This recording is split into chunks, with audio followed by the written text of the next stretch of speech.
nanga bojagadde birayo kali YouTube channel yange entaddaawo osobola okusubscribinga oba osobola ogenda okulabira kuba sikolerayo live no siyina bintu ebintwalayo live no sibikola ebyo lw'ensonga n'essimu mukwenkolera neya studio.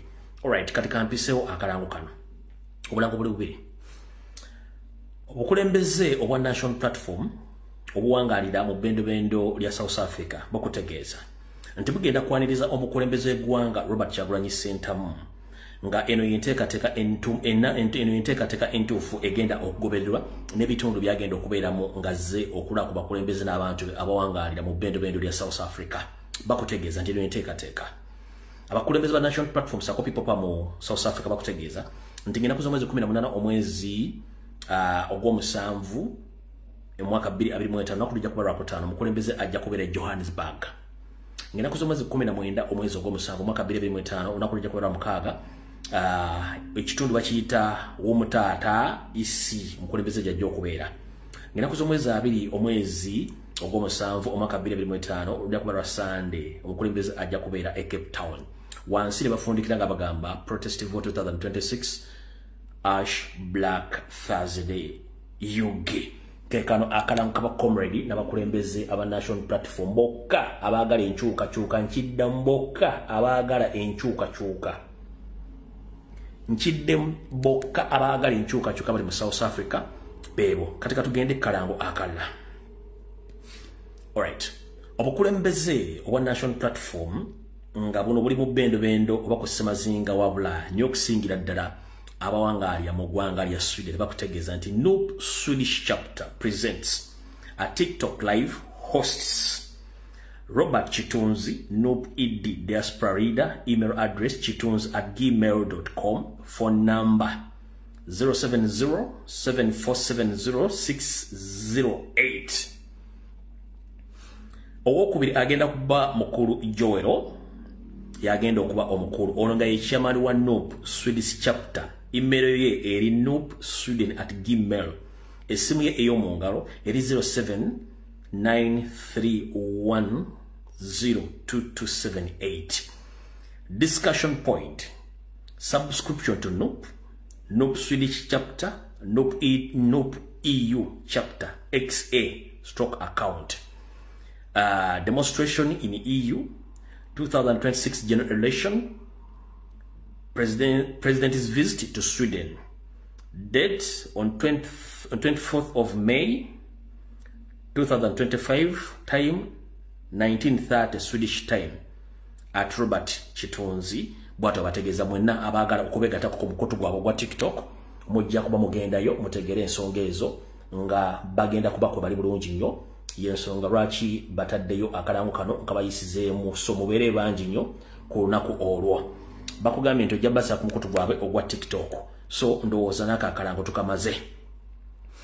Alright, ndowooza naku z'omwezi 2 mu Nnyasiro lunaku olw'enkya May lunaku lwanca bakugambye nti bajja kubeera ku TikTok mubeegatteko musobole okubanga mumaliza ensonga eyo. N'olw'ensonga eyo kano ko akalango ngeri gye kabadde akolwaliro nkajjeemu kati njagala genda kaloozo ka leero. Akaloozo ka leero kano njagala mukansale mukampereza president wange omulonde Robert Kyagulanyi Ssentamu. Mr. President kulamusizaako wonna w'olisaako n'obukulembeze bonna obwa National Platform kansibe nti buli bulungi mwebale kola temujjanga okwo. Manyi bingi bisoomooza mu kaloozo ka leero naye nga abaganda betugamba nti munju temuli kkubo. Mr. President nga abaganda betugamba nti munju temuli kkubo buli mugenyi ajja wattu omwaniriza bw'abanga si wa bulabe. Mr. President mu nkola ey'ekintu kiramu era enkola y'ekisajja kikulu bagamba nti okusoomooza kaba kabonero kakulaga muntu nti gwe kyoganya okundaga nti okirina nze nsobola kikulaga.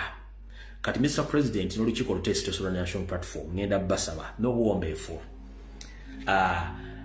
Ku kitebe kyaffe ekyo tubeerako n'abagenyi abatali bayite bamanya nnyo bye tugenda okukola era ne bakeera nnyo okujja okuziba ekkubo okumalako emirembeko omusajja oli neyiba atunda amafuta abamaduuka ali bonna batunda ebintu byabwe bawambale fulaati nabo baagigula okubeerako basinayipa abeeraawo. N'ekisinga okuwunyisa bakisajja battu bajja tebanywedde wadde kacaayi ku makya ekyemisana ne bakibeera mbisiikirize mpaka lwaggulu bamenya tebana kibalidde olw'okuba nti gwe mukulembeze waabwe ate ng'okimanyi bulungi nnyo tolwana naawe okolerera bo. Ngenda kusaba mu nkola ey'Ekiganda nti mu nju temuli kkubo buli mugenyi omwanirizanga. Mr. President ngenda kusaba olunaku abasajja abo abaweereza b'eggwanga lubagenda obba deployingawo nga bazze mu bungi nnyo. Nkusaba otufunire obwana bu stewards obulungi ennyo kaalaala nga bwambadde bulungi nnyo. Bambi bwebategekera ekyokulya omuli emmere amazzi ne kasoda babatwalire bulungi babasavinge bategeere nti tulina lutalo nabo. Mr. President kuno kwa kusaba kwange nsaba kunaku lubanaddamu okudeployinga bwe batyo ngaaliyo omukolo.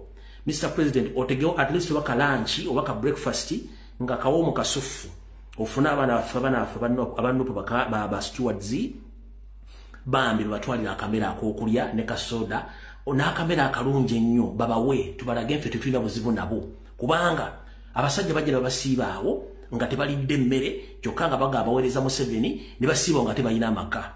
So Mr. President buli muntu osaana omusoomoozi ngenda kukusaba olunaku lubaddamu okudeployinga awo ofune bannyinaffe abanyirira obulungi ennyo bateeketeeka akamere kasoda n'akanyama kabagowe kali bambi mbatoleka abasajja abo balye bategere nti tulina lutalo nabo.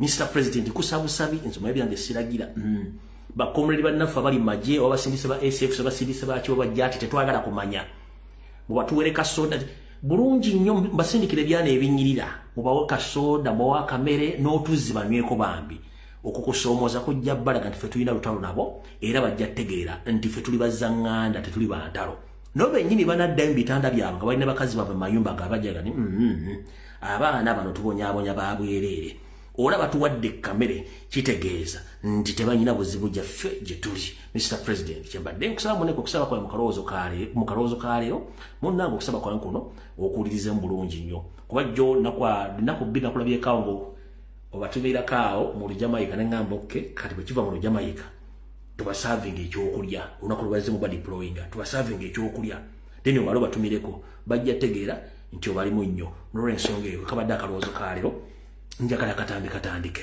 obuterevu bwako. Ebyokwogera nina bingi nsaba omuntu ng'olina lwamu mutono video ya radio senyo tojja gisobola. Ebyokwogera nina bingi bw'obanga lamu omutono video ya radio senyo ojja gisa ku mitimbagano emirala jjojjo gisanga oba tojja gisobola. Okusookera ddala oba ntandikire ndoza katutandikire wano njala kusooka okubaza abaana bonna aba national platform n'abaagala enkyukakyuka abali ku mitimbagano mwenna abakola lives abasharing abakomentinga mwebale nnyo okukola mulimu ogw'okukuba egenno oba okusoma ekigambo kye bayita diversion. Abasajja bagezezzaako okukuleetinga diversion zonna okuzibiikiriza obulumi bwaffe okuzibiikiriza okukwata Eddie Mutwe nduwa mutwe n'obulumi bwa comrade Eddie Mutwe butamu obujjanjabi ne bate diversion ku social media simanyi bano beevumye bano beewemudde onayagala kujja mu mpale onaakoze eki naye mbaga temukiwadde makulu. Mwebale nnyo mwebalire ddala era njagala obebaza mwebale nnyo obutawa makulu diddigi kuba kati afuuse useless idiot ne bwa commenting ne bwa posting please ngenda basaba bana mwe baganda bange abakulembeze ba national platform temuddamu ku commenting adde okusharinga ekintu kya diddigi kyaba postinze mumuleke. Teri kintu kitugunya bwongo ng'omuntu okuloza nti ali so important mu ggwanga nti buli muntu bw'akola ekintu bagenda kikomentingako. Endowooza mwagitegedde ebirowoozo mbimanyire bwategeera temuddamu kusharinga adde okukomentinga mumuleke. Kale mwenna mbebazizza nnyo abatakyasharinga ebintu bya diddigi n'okubikomentinga mu kabeera bakulembeze kabeera bakomredi bannaffe mwebale nnyo kuyigira walinga diversions mwebale nnyo kuyigira nalinga diddigi n'abala bw'emuntu era n'ezo diversion muzeewalire ddala tusigale nga tufokasize ku struggle. Ekyo kyo kibebazizza saagala tulwewo. Kati lwaki bakulyetinza diversion zino zonna? 1 ekigambo ky'okwata comrade Eddie Mutwe ne bamutulugunya n'atuuka mu kkooti n'asaba bataase obulamu bwe ne bagaana. Omulamuzi n'asala bamusindike ku limande luzira. Kyaleese obuzibu ku international level ne ku local level. Babadde balina okumakinga sure nti bakulyetinga diversion. Bagezezzaako okukuma omuliro mu bitundu ebyenjawulo buganye. Bagezezzaako okusuula accident emmotoka biganye. Nagenza okulaba wali omukazi omukulu ayagala okweyambulira eggwanga lirage empuku z'abanyazi ne kigaana. bagezezaako kuyomba wayomba okiganye ng'ekintu kya Eddie Mutwe kibalya.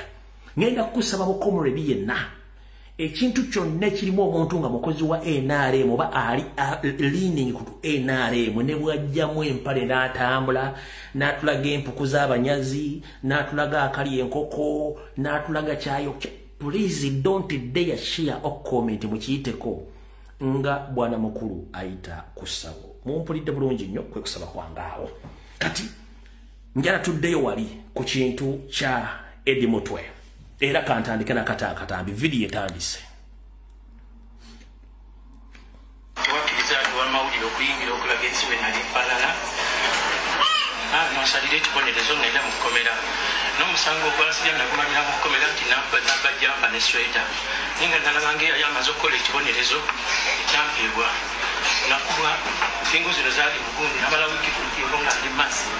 Naye bagamba bampa obujjanjabi obw'enjawulo. Mina painkiller 12 buli lunaku. Sifunanga bujjanjabi businga buno. Kongo kale mbirayo. Emikono babagitemako bagitema konfule ku bujjanjabi buliwo. Obulamu bwange bugenda.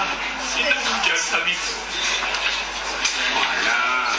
Sina bujjanjabi. Yambunte ne bujjanjabi. Okay. Njagala buli mwana wa nkyukakyuka video ya Eddie Mutwe eno eri abawala n'abalenzi abasasuddwa ssente okukola video okulumba Eddie Mutwe mu mbeera mwe yabadde. Buli video yagikoze mu gidownloading mugitereke mu archive. Nkiddamu state yasasudde abaana abali ku social media abasinga obungi bali Kampala abakoze video nga balumba Eddie Mutwe mu mbeera mweri. Waliwo n'akasajja akasiufu kalinga emmumbwa y'ekigalanga akayita ka analyst kali emmere buli lunaku kalya caayi kali ekyemisana kali ekyeggulo kasula keegaddanga kaagaana okunyirira bakayita simekaani ako. Na video zo muzidownloading muzitereke bulungi nnyo. Muzidownloading muzitereke for record purpose. Buli ya stickinze mu bulumi bwa Eddie Mutwe n'akola mu video nga amuluba kuba state yabawadde ssente bamulumbe nga baagala tukulieting entalo. Fecho mu lulimi olwaffe tukiyita kudaalira mulwadde. Mukwate video ezo muzitereke bulungi nnyo tujja zeetaaga akaseera kamu nga katuuse watulina tuzeetaaga. Video mugirabye. Kati njala ko bazannyo jjajja w'Islam jjajja Kasimu Nakibinge wabalemye obubaka bwawadde. Era buno obubaka njala bugende eri Chief Justice Wunyidolo. Njala bugende mu judicial system. Njala bugende wa Kisawo Vuga Jeno Salimu Sale. Njala bugende wa Yoseri Nyando Tebahabulwa ewa mutabani wa Muhozi Janet Rwabwogo Patience Andrew Mwenda n'abalamuzi mu Uganda. Neba munaategeka okusaba ne Yesu Kristo ne mumuwaliriza agezeeko okujja lwakiri ayimirire mu kire. Nga mukyakwata abaana b'abantu ne mbajjamu ensigo ne mbatulugunya ne munaategeka okusaba ne mukaba amaziga ne gatonnyolokoka abamu ne mutuuka n'ogenda mu nsonga z'abakyala. Temulira kye mugenda kukyusa ku bikolobero mukoze ensi. Ne munaateeka okusaba ekkololo emirundi 75 ne mukaaba nga mmwe musula mutigumya abantu. Imagine muwala wa Museveni okubanga pastor ng'olina charge mutegese okusaba ekkololo naye ng'abaana b'abantu bali mu safe house embuya babanyiga babajjamu enjala babakubisa amasannyalaze babaleepinga babasiyaga gwe n'otegeka okusaba ekkololo. Lwabogo naawe n'ogenda nga gwe Mulago Kiruddu Kawempe Masaka Mityana Mubende jojja ensigo ebiwoolo n'obutaago bw'abantu ng'otegeka okusaba. Kusaba kikootegeka waliwo omusezi asaba teri musezi asaba. Kati mukulu w'aboogo ne bantu bammwe muleke kwebuzaabuza nga bavuka banaaba mulekerawo ettima. Njala okubaza jjajja w'Isiraamu Kasimu Nakibinge buli luvannyuma lw'ovaayo n'oyogera ku nsonga ezinyuma abantu nga toyawuddeemu. Oluvannyuma lw'okulaba ka video kano kankabaddiremu. Wakiriza wa mawulire okuyingira okulaga ensibe nali mpalala. Nonsalira ekibonerezo ngenda mu kkomera. N'omusango ogwansirya nagumalira mu kkomera nti nabba jampa ne sweta. Ninga nalabanga yali amaze okukola ekibonerezo ekyampeebwa. Nakubwa ensingo zino zaali mugundi namala wiiki ku lukingo nga ndi masi. Naye bagamba bampa obujjanjabi obw'enjawulo. Mina painkiller 12 buli lunaku. Sifunanga bujjanjabi businga buno. Kongo kale mbirayo. Emikono babagitemako bagitema konfule ku bujjanjabi buliwo. obulamu bwange bugenda sina kujjasabi sina yambunke nekubujjanjaba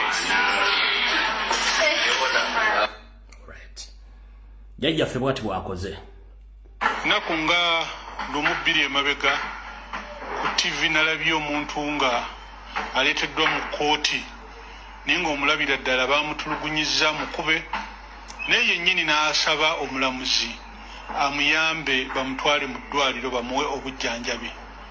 Ekyennyamiza nti omulamuzi teyamuwuliriza n'amusindika busindise ruzira era n'aga nti fayiro agyongeddeyo. Ndowooza ekintu kino nti n'omusibe yandisaanye okugisibwa obulungi n'akkirizibwa okujjanjabwa. Njagala okutwala omukisa guno okusaba akulira essiga eddamuzi ow'ekitiibwa Winnie Dolo ayingire mu nsonga eno alabe ng'omusibe ono Eddie Mutwe atwalibwa aweebwa obujjanjabi obusingakaawo obuli eruzira. Yalabise ng'ali mu bulumi bungi nnyo baabulaba omusajja ku ssaawa 6 ez'omutuntu nga akankana nga yenna yenna ali mu mbeera mbi naye omulamuzi n'osalawo butamuwuliriza. Ekintu kino ndowooza tekivaayo bulungi. Alright. Jajjaffe Ekasimu Nakibinge wattu webale nnyo webalira ddala okuba nti oyisiza obubaka obwo. Mwe abatalabye kibadde kololo omwami ono ye musezi Odrek Lwabogo ye musezi atunda ebiwowolo by'abaana omwandaawe oyo Odrek Lwabogo ka video yakogera mukamanyi ono nno y'omu ku balamu be nga basaba bakaaba naye nga kye basaba ate baganda bamene kita bali mu kutulugunya baana era y'ono wano kuba onjagala nve ulumu nga ngenda kukiddako ibeeraawo nga bali mu kusaba ekkolo batadde simanyi ennaku musaba neraba ali mu kusaba eno baganda bene kite bali mu kutulugunya na kutta bantu naye nga agamba nti bataddeyo okusaba kuno kusaba kingo osaba nga abaana babannamo bali mu safe house mbatulugunya oba osaba kiki kyosabira ddala kitawo kennyini ye sitaani mukulu wo muhoozi ye sitaani namba 2 mulina n'obuzzukulu obuli safe house obutulugunya abaana oba osaba ki awo sigenda kulwawo awo tuvuddewo kati katugende mu bwangu ku nsonga ya Comrade Noah Mutwe kuba tugenda kuyita mu bwangu. Alright. Comrade Noah Mutwe finally twategedde gye bamutette era kati bamutadde mu kkomera nga bamutaddeko emisango emijiweteke nga njagala mbazeeyo emisango gye batadde ku Comrade Noah Mutwe njagala ovuga obwongo bwo obuzze ku nkwata gye bakwatamu Honorable Segirinya Muhammad ne bamugatta ne Sewanyana nga si ba mukwano era nga tebabonganga nako nga Sewanyana si we Masaka ate nga Segirinya iwe Masaka nga ne constituency mbatemera abantu siya Segirinya kati njagala osooka ofune preference or precedence eya Segirinya ne Sewanyana ogikwata ogiconverting ogize ku Noah Mutwe ne Charles Twine kati Museveni yatandise okukola ebintu ebyo ng'anoonya omuntu gw'ayinza okusaako amukusireko ye adriving ekesi ye nga bw'agyagala atya. Noah Mutwe nga mumanyi musajja wa nkyukakyuka abadde mwogezi ku mitimbagano era ng'atambulira ku gadi ya president. Charles Twine abadde mwogezi wa kitongole kikese mu ggwanga era nga mukozi wa police ompulya bulungi nnyo tebalina bakwasaganyiza mirimu era tebasinkanangako ompulya bulungi nnyo. Ekyokubiri Twine abadde akola ku parliament Noah Mutwe yasembayo ogenda ku parliament Noah Mutwe yasemba ogenda ku parliament nga Segirinya alayira tadda ku parliament ompulya bulungi nnyo. Statement yemuli bagamba nti Noah Mutwe yakozesa esimu ye n'ayogera ebigambo ebitiisatiisa mbu omukulembeze eggwanga mwe yalagirwa okukwata movement agikube Yoseri Tibahabulwa.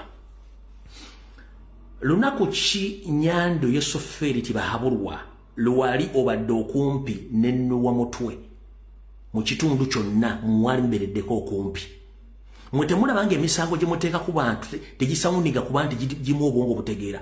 Lunaku ki nuwa mutwe lwabadde so closed kuggwe. Kubanga bukyanga tutandika struggle nuwa mutwe teyesemberezangako wadde okuliraana ekifu kyonna w'obadde kubanga Nuupu ne NRM mutulika bwanango kati di nuwa mutwe yayimirire wantu wonna ewali close in the distance okusobolako akwate peva agikube mu 7. Lunaku ki ekyo tikimaze. Mwagambye nti emisango gya nuwa mutwe gifaanagana nejani neja Twine Charles. Mwagaye Twine Charles akola ku parliament obaka bwe yasindika nga avuma n'abatulege nga avuma ne Tawewa yasinzira ku computer ye okukola obaka obwo. Temwatadde mu computer ye eri personal oba computer eri ya police ey'omulimu. Waliwo ebintu bibiri, waliwo kye tuyita personal computer. Owulira? Ne office computer. Mwade muyina okw-identify nga computer ki. Kubanga computer zina AIP address. Ekyo nakyo mwade bade mukyendicatinga mu file yammwe nti okusinzira ku IP address computer bweti wazizo omusango ng'osinzira mu kitundu gunte mwachi address nzi. One, bwabanga wa police era nga badde akolera police nga computer gyakosa temwajawudde nze kankole okwogera kwange omulundi gumu nti computer badde akozesa ya police. Police erina joint server emu buli message yonna gy'osindika computer police emanyibwa ebitongole byonna ebyokola ki ebyokwerinda ddala ekya police. Mwagala tugamba computer Twine gyabadde akozesa mwe temwalabako message yonna ng'eyitako mwenna.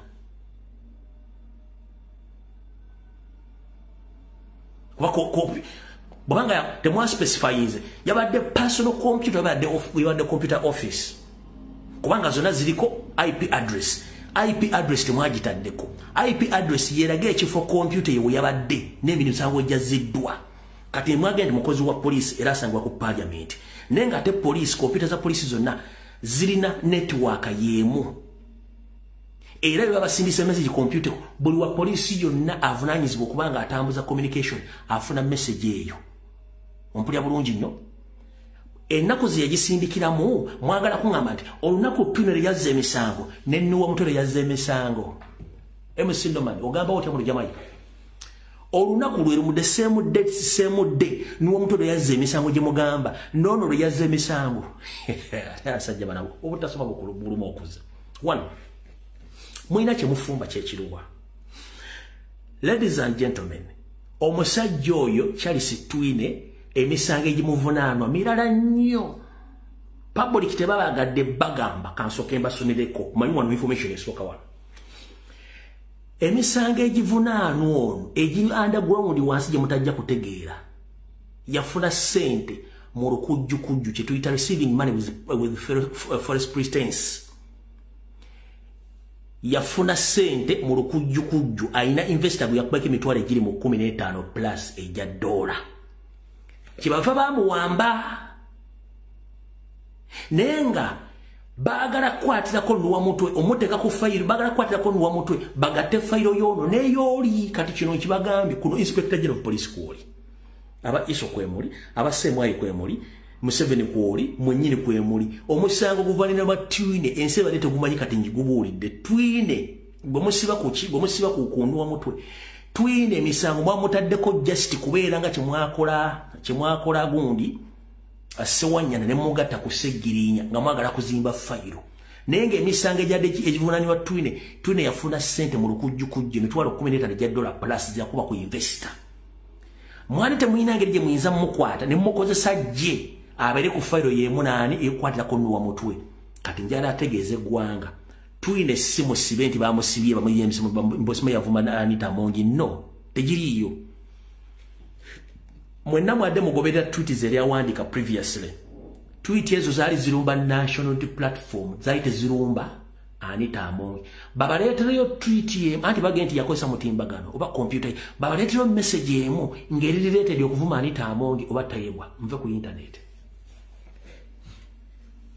babaletero tweet emunge evumanita amongi obattayebwa nve ku internet tweet zonna ze mwalabye ezibadde kumwe zonna zaali zivuma national platform ne ba foot soldiers nga twine yaziwandiika era nga atiisa tuli mu forensics kati twine baade bamuvunana musango gwa kubba mitwalo 15 plus ejja $1 wano bayagadde kuzimba file okuteekayo comrade Nuwa Mutwe bamusibireko kyokula nolwatuse mu kooti yabadde musanyufu nnyo ne kajjamba akakuba ebyange mbyogera nina obujulizi saagala nnyo kubalwisa nnyo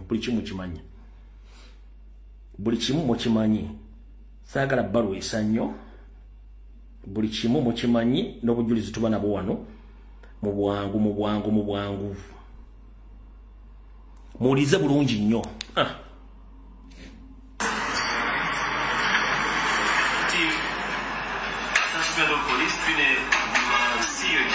You are a male adult, you are 48 years, you are Nyakule by tribe, you are recently attached to Parliamentary Police Station, you reside in Mukemba Cell, Madije Parish. Ekigambo kye bayita reside at the Parliament Police Station akolera ku police yo ku parliament. Remember bamukwata agenze ku kitebe kya police ekikulu enagulu muli bamukidnapping ne bamukidnappinga ne basoka mubuza we banga eryo nga bali mu musomesa kiki kye bagenda omuteekako mbajjukiza yava mu office ye n'agenda enagulu nga bamuyise mbu ne bamukidnappinga ennaku ze yamala nga bamunoonya bali bamututte kumusomesa misango ku case file bagenda okuteeka ku Nuwa Mutwe teri kirala period nakyo kibategeeza mu kitegere bulungi nnyo uliro omulamuzi nga asoma case file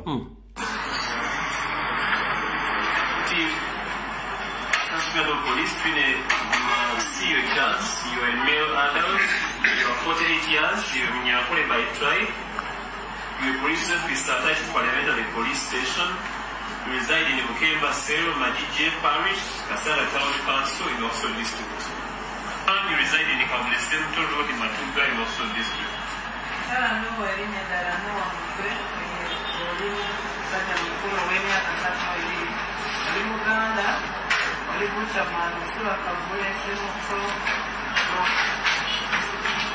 Eight counts.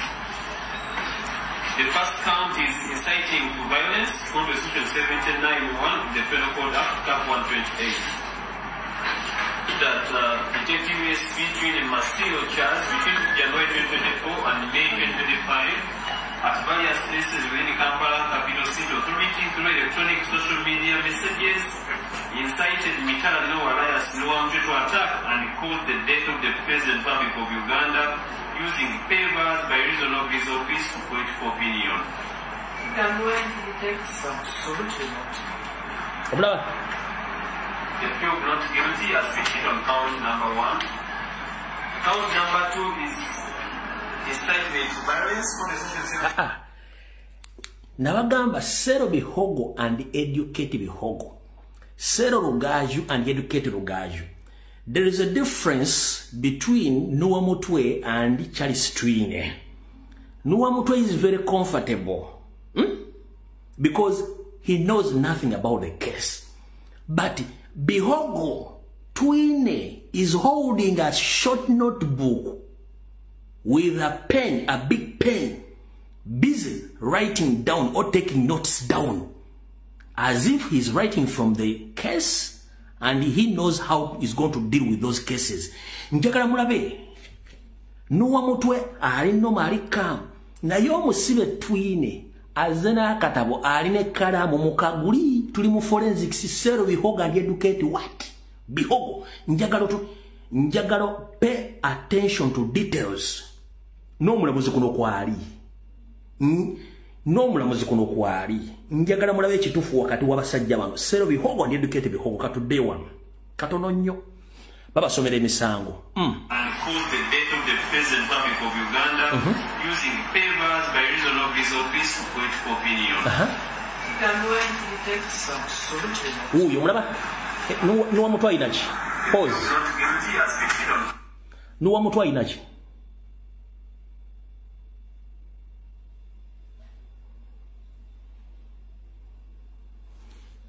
Nkubuuza Nuwa Mutwe ayinachi mu kaguli ka kikooti. Ono twi tuine mana tuine omugisho oba tuine esimeso tuti ye alina akatabo awandike bamugamba kubanga sell a cow and educate a cow, sell bihogo and educate bihogo. Wano wenjagalo focusinge, pay attention to details. Using favors by reason of his office for political opinion. You can go and detect some sort of video. The pure not guilty as body language. Count number 1. Count number 2 is incitement to violence, Code Section 79(1) of the Penal Code Act, Chapter 128. Omulaba naseka. Omulaba.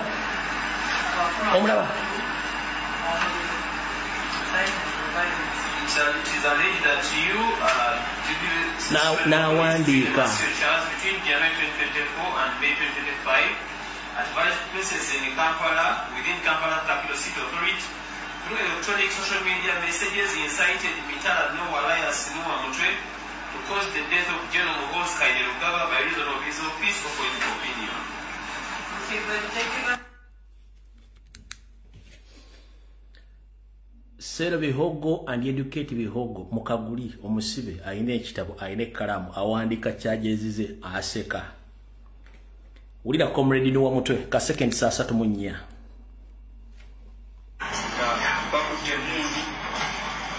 Bazija makaga nge kurunaku olwokuna enaku z'omwezi 14 era ne bansiba ekikookolo. Mr. Mitala, with today's private application, those matters can be raised subsequently. So are you saying that your daughter I'm sure is in the court? I will seek audience from my yes, Council.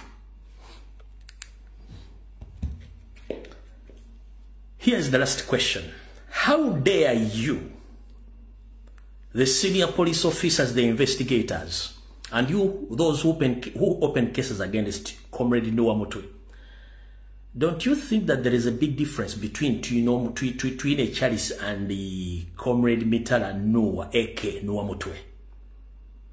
The other gentleman is a policeman, is a senior police officer. Noah Mutwe is just a mere butcherman. Just a mere butcherman and a foot soldier. How do they connect? How do they connect on some charges? Bakonectinga batya ono musajja nekolera jange oli senior police officers teri wadde ine simu ya munne kubanga mwali badde muleta print outs nti bano balina enjogerezeganya nti bali bakola kino na kino na kino. Mulekera okuteeka bogus charges ku bantu nga temulina bujulizi bulaga.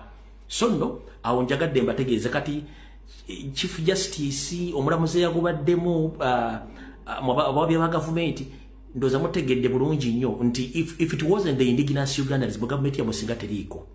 And I'm here to inform Museveni and his fellow Kabano people. You are so lucky that if it wasn't the indigenous Ugandans, you won't be where you are right now. Right now, almost 90% of your families, friends, relatives are the one controlling the government, but everything is in a mess.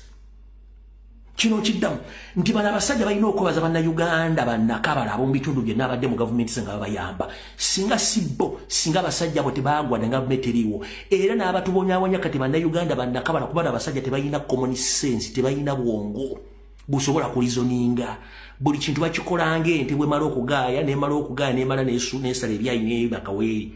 That's why ndowooza gye balowooza mbuza mutegedde bulungi nnyo tebalina bakwatagana tebakola mulimu gwegumu. Omusango mujige bagiza ku lunaku lumu oli bamala muwamba a senior police officer na kidnappingibwa, not arrested, kidnapped. He was kidnapped na mala days nga taliwo ate fe ba civilian ne tujja tubagamba ntali ku police na tete mwanga temuna kiteeka mu public domain ngemulira ko ne muntu ani gwe musiriwaza.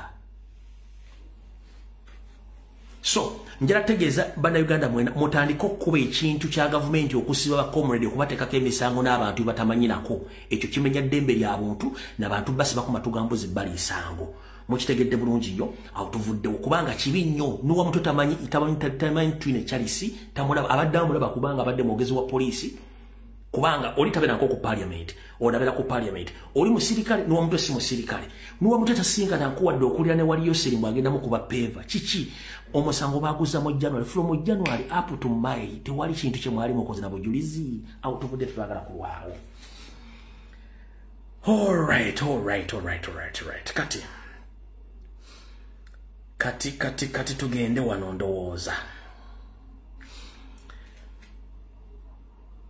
Mwaliko wano nga mbagamba nti bwe baali mu high command Diddi bamuwa okwogera n'agamba agenda kudiringa ne urban terrorism ani ajjukira akatambi ko sola kajjayo mujjukira Diddi agenda kudiringa ne urban terrorism ngenda ba reference 1 abasajja ba European Union bajja ku kitebe nova ku kitebe baga bagina sinkana ebine by'obufuzi by'enjawulo baina n'okusinkana Nyandu naye Nyandu ndowooza tayagala basinkana yali mu busy n'abasindika ewa Kisawo Ovuga bagenze wa Kisawo Ovuga kati batuuse wa Kisawo Ovuga eggulu mugenda kuseka era mugenda kutegeera kati akatambi katandise buterevu kale tekannatandika nenga tekannatandika njagala ulize ono ka video kengenda okusomera okategeere buno kengenda okuzanyira mujjukira Diddi ng'agamba agenda kulwanyisa urban terrorism ebige bamuwandikira n'abisoma kati bivaayo ku katambi kano bulungi nnyo nga tetunagenda ggulu wulira tugatandise Nigeria UPDF lero Dedachi nelitangaza ku kiwamba bantu n'ababadde babuzibwawo okumala ebbanga naddala bannakibiina ekya National Unity Platform nti babadde bafuuzibwa mu kunoonyereza okugenda mu maaso ku buyeekera obugambibwa okubanga butandise okumirukawo mu ggwanga Uganda mu bubinja obw'enjawulo. Okusinziira ku kiwandiika kissiddwako omukono akolanga akulira ebyamawulire mu UPDF Kano Chris Magezi ebitongole ebikessi n'ebyokwerinda byakkanyiza okufuuza obubinja ekika kino obusensedde ebitundu bya Kampala ebitali bimu era nga busenze kutunuulira abavubuka naddala ab'omu mugotteko.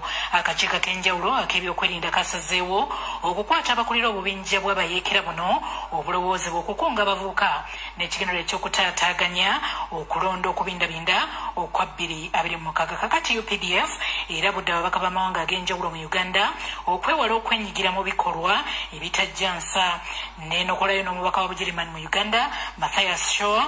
UPDF gwerumiriza okwenyigira mu bikolwa ebityobola endagaano ya Vienna eya 1961 era akomekerezeddwa nti eggye ly'eggwanga limutaddeko abiri. Ebbaluwa eyo bwetyo bwefulumye era byo byetusobodde.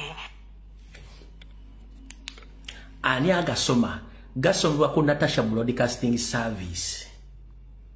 Ani agasoma gasomebwa ku Natasha Broadcasting Service. Obubinja ki? Obubinja bw'abayeekera nga busibukawa buli mbaani abawambi babaani obubinja buli luddawa nkakuddiremu okawulire mbagambye video etandise nkakuddiremu okawulire ngenda bagamba ekigambo kyemutannawulira ku ngoma president kuno kuwali Robert Kyagulanyi Center agenda kubeera neta agenda kubeera shocked yamanyi mwe mugenda kubeera shocked nkabaddiremu okawulire obubinja bw'abayeekera buli mu Kampala nenga bwa National Unity Platform mujjukira kinda baganti bagenda kuta ku president misango gy'obuyeekera bajje bagante ekibiina bakiweze mayiga atandika okutambuza serebu kubali mu America essaawa zirali mu kujja biwojjolo kankabaddire muwulire bulungi nnyo kuba tugenda ggulu direct wulira. Tugatandise Nigeria UPDF lero Dedachi nelitangaza ku kiwamba bantu n'ababadde babuzibwawo okumala ebbanga naddala bannakibiina ekya National Unity Platform nti babadde bafuuzibwa mu kunoonyereza okugenda mu maaso ku buyeekera obugambibwa okubanga butandise okumirukawo mu ggwanga Uganda mu bubinja obw'enjawulo. Okusinziira ku kiwandiika kissiddwako omukono akolanga akulira ebyamawulire mu UPDF Kano Chris Magezi ebitongole ebikessi n'ebyokwerinda byakkanyiza okufuuza okufuuza obubinja ekika kino obusensedde ebitundu bya Kampala ebitali bimu era nga busenze kutunuulira abavubuka naddala ab'omu mugotteko. Akakiiko ak'enjawulo ak'ebyokwerinda kasazeewo okukwata abakulira obubinja bw'abayeekera buno obulowoozebwa okukunga abavubuka n'ekigenero eky'okutaataaganya okulonda okubindabinda okwa 2026. Kakati UPDF era budde ababaka b'amawanga ag'enjawulo mu Uganda okwewala okwenyigira mu bikolwa ebitajja nsa. N'enokolayo n'omubaka wa Bugirimani mu Uganda Mathias Shaw, UPDF gwerumiriza okwenyigira mu bikolwa ebityobola endagaano ya Vienna eya 1961 era akomekerezeddwa nti eggye ly'eggwanga limutaddeko abiri. Ebbaluwa eyo bwetyo bwefulumye era byo bye tusobodde. Alright.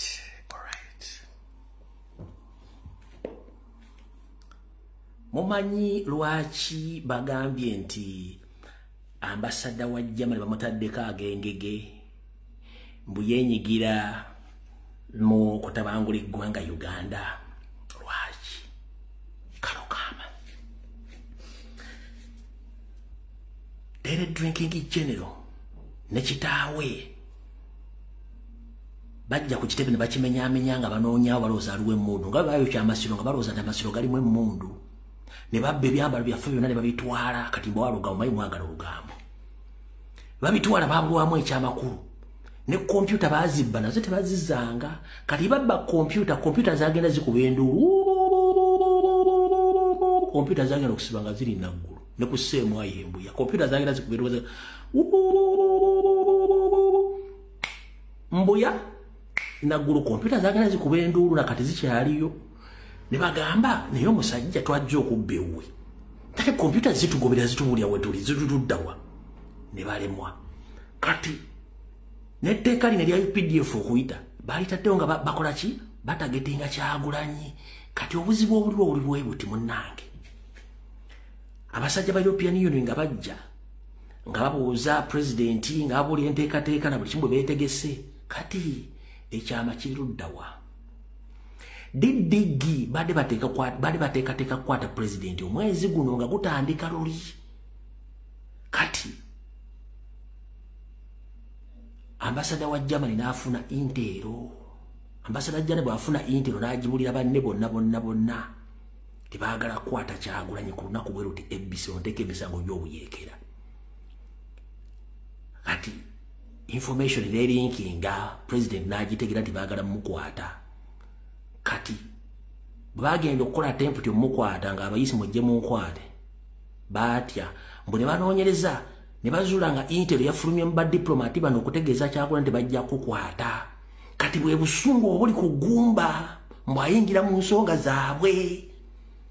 Tewali kira Museveni kuno kwoli, Daily Drinking General kwoli, Kisawuvuga kwoli, mwenna kwemuli. Obusungu buli nti EU ambassadors balinkinga information. Ngera bwe balinkinga information, President yali agenda ekisolo bwali muteze ne bakomando mu kuba amasasi.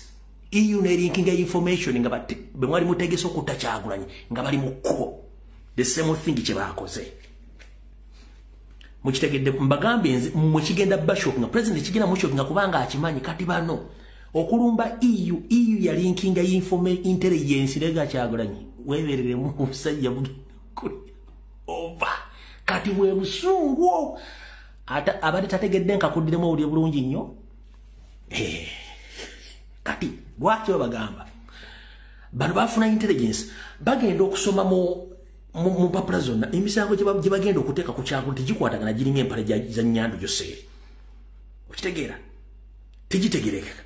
Abayeekera boogerako tebabategeera, abali mu geto tebabategeera boogera emisolo bagitegereka. Kandoza iyo nega tetujja kulinda lukatumala okukola kikata. Kati akatambika ngaddemu omulundi ogwokusala muliro kamutegeera obusungu obuva. Tugatandise Nigeria UPDF leero Dedachi nelitangaza ku kiwamba bantu nababadde babuzibwawo okumala ebbanga naddala bannakibiina ekya National Unity Platform nti babadde bafuuzibwa mu kunoonyereza okugenda mu maaso ku buyeekera obugambibwa okubanga butandise okumirukawo mu ggwanga Uganda mu bubinja obw'enjawulo. Okusinziira ku kiwandiika kissiddwako omukono akolanga akulira ebyamawulire mu UPDF Kano Chris Magezi, ebitongole ebikessi n'ebyo by'okwerinda byakkaanyiza okufuuza obubinja ekika kino obusensedde ebitundu bya Kampala ebitali bimu era nga busenze kutunuulira abavubuka naddala ab'omu mugotteko. Akakiiko ak'enjawulo ak'ebyokwerinda kasazeewo okukwata abakulira obubinja bw'abayeekera buno obulowoozebwa okukunga abavubuka n'ekigenero eky'okutaataaganya okulonda okubindabinda okwa 2026. Kakati UPDF era budde ababaka b'amawanga ag'enjawulo mu Uganda okwewala okwenyigira mu bikolwa bitajjansa. N'enokolayo n'omubaka wa Bugirimani mu Uganda Matthias Shaw, UPDF gwerumiriza okwenyigira mu bikolwa ebityobola endagaano ya Vienna eya 1961 era akomekerezeddwa nti eggye ly'eggwanga limutaddeko abiri. Ebbaluwa eyo bwekyo bwefulumye era byo bye tusobodde.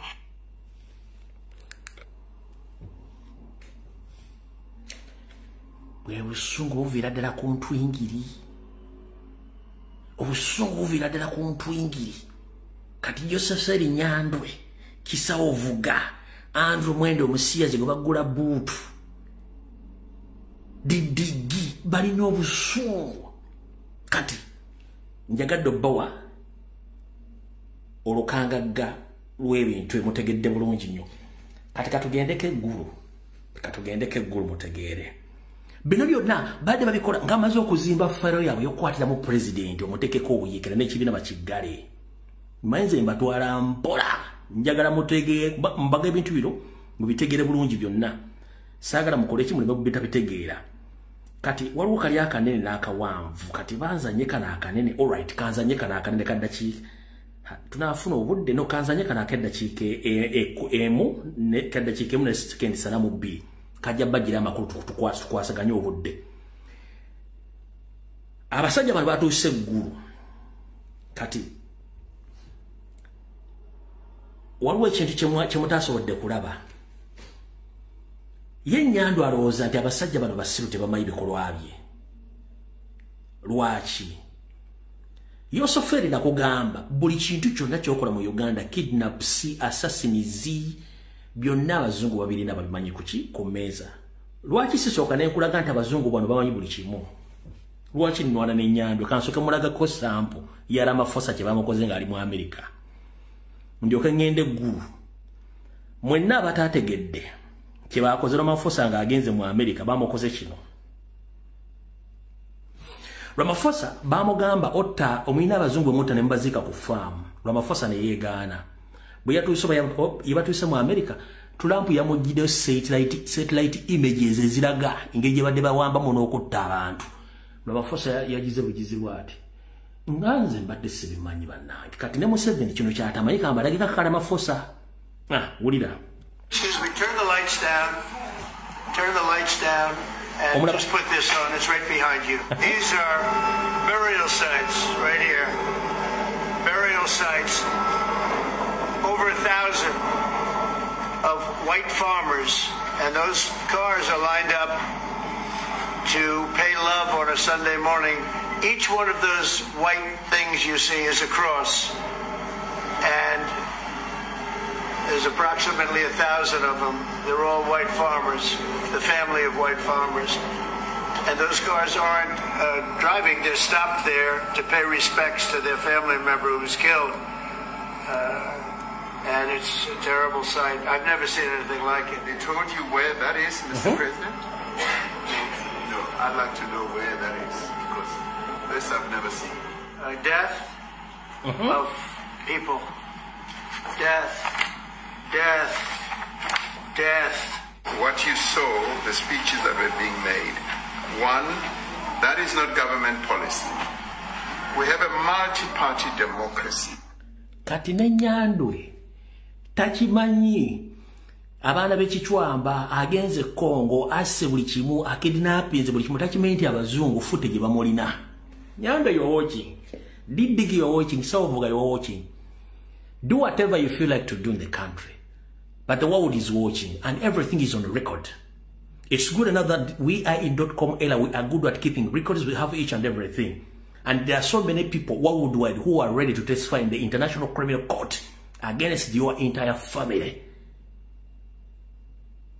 on the crimes against humanity or against Ugandans. So be sure that records are there. eyo njagadde kuyitira obuyitizi kati kamba twale eggulu kati nga sinazanya katambika eggulu kansoke mbaweemu ekinyusi kya meeting eyo abasajja bano bagenze mukimanyi nti omuzungu tayawukana na suuti omuzungu ku official visit tayawukana na suuti akuba akagato keddagala ne basala akapale kabono pale busala ttaka lya Afrika ne bambala tayi n'ateekako ne suuti. That is the official attire okujja mu official visit. Wabula okulaga abasajja bano kuba mwena temwakitegedde ne Yoseri teyakitegedde ne Salimu teyakitegedde okubalaga nti abasajja babininga business bazze bambadde nga bambadde amasuuti nenga bambadde casual tebataddeeko suuti. That is a sign tebabadde ko business. Lwakuba mano tebasobola kusoma nyambala ya muntu ko lunaku etegeeza ki bwayambala bwati abategeeza ki bwayogera bwati abategeeza ki. Normally ba diplomats boogera politely era nga bakubuulira ensonga osigaza right nga gwali mu nsi yo okayana era osigaza right okukola kyoyagala but they have all records. One muka meeting ninake dakiika 5 nengera bazanyirako eddakiika 1 seconds 18 babadde bakyayogera. Andrew Mwenda n'ayimuka n'agamba abazungu lwaki mutemanyira mu affairs zaffe mu Uganda lwaki temugenda managing ensonga zammwe ez'abazungu. Jukira n'abagamba nti addukanya akaunti za Didigi kuliko Baramu Barugahare kuliko Andrew Mwenda ne Didigi yennyini abantu basatu. So gurama oba ensengeka y'ebigambo olumu eyawukanamu. Target ey'omuntu gwe batagetinga olumu eyawukanamu. Njagala mugobere Andrew Mwenda nga alumba national platform alumba Kyagulanyi mugende olumu lwakola tweets nga yaziwandiise eza Didigi ni abaziwandiise mujja mugendera message ezivuma ennyo to the extent nga zaagala kuyiwa ntungu ziba za Baramu Barugahare be bantu basatu. Ompulira bulungi nnyo. Kati Andrew Mwenda olw'okuba kati azaala Didigi mwanyina wa Andrew Mwenda. Bw'olabanga reasoning capacity ya Andrew Mwenda in public wa reasoning tekwewunyisa na reasoning ya Didigi baga mwana mugimu ava kuki mwana mugimu ava ku ngozi gobula Andrew Mwenda nga ayogera ng'embaata ewuta supu ku kyoto omwana ono kojja omusayi bufanagana ogwannyina aba agenda kwogera kiraba agenda ku reasoning atya.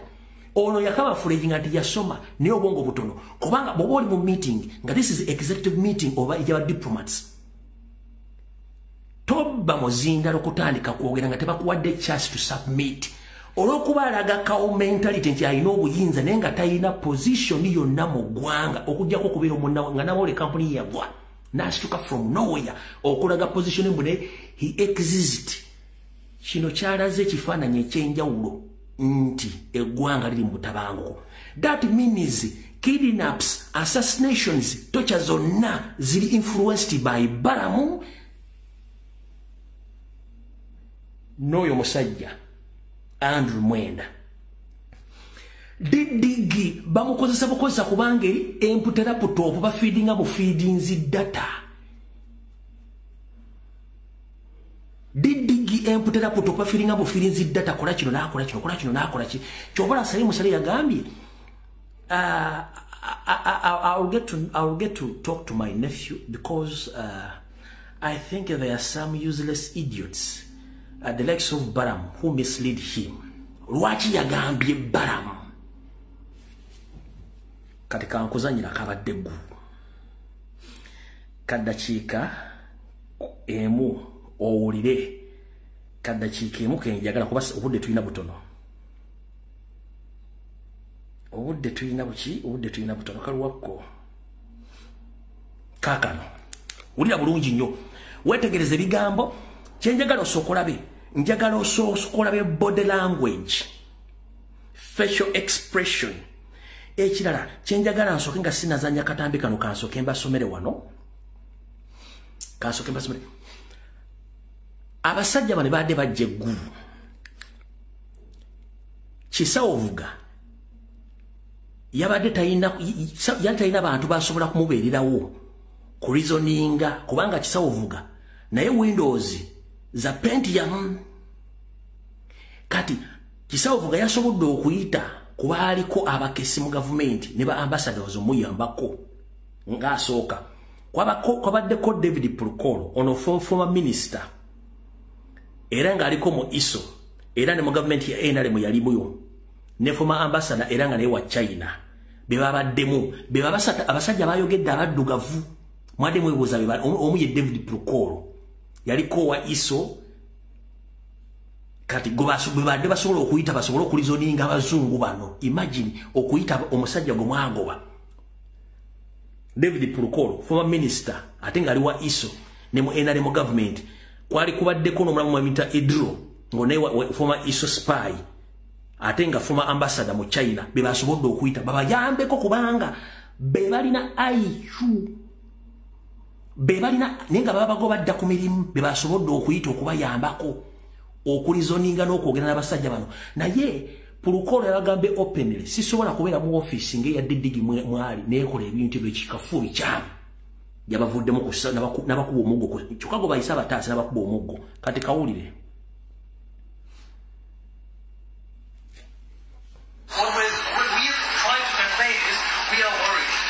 reputational damage that this is causing in this country, and we would really like to see somebody, and not only Norbert Mao, speak out against this and say, sorry, this is a red line, you cannot cross it. But nobody does, and that is worrying.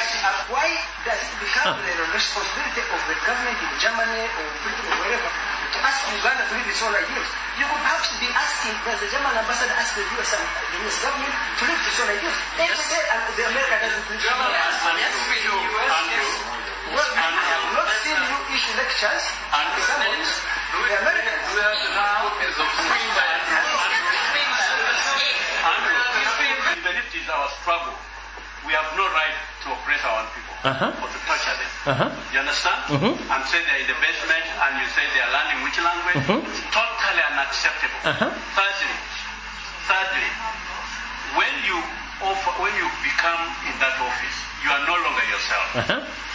That's the institution of the country. That's a pillar of the state. You must be careful how you conduct yourself. You call a ceasefire, and then we sit down and talk about the situation here and there. My brother-in-law is a German, you know. Yes, I know. You know here. His brother-in-law is a German.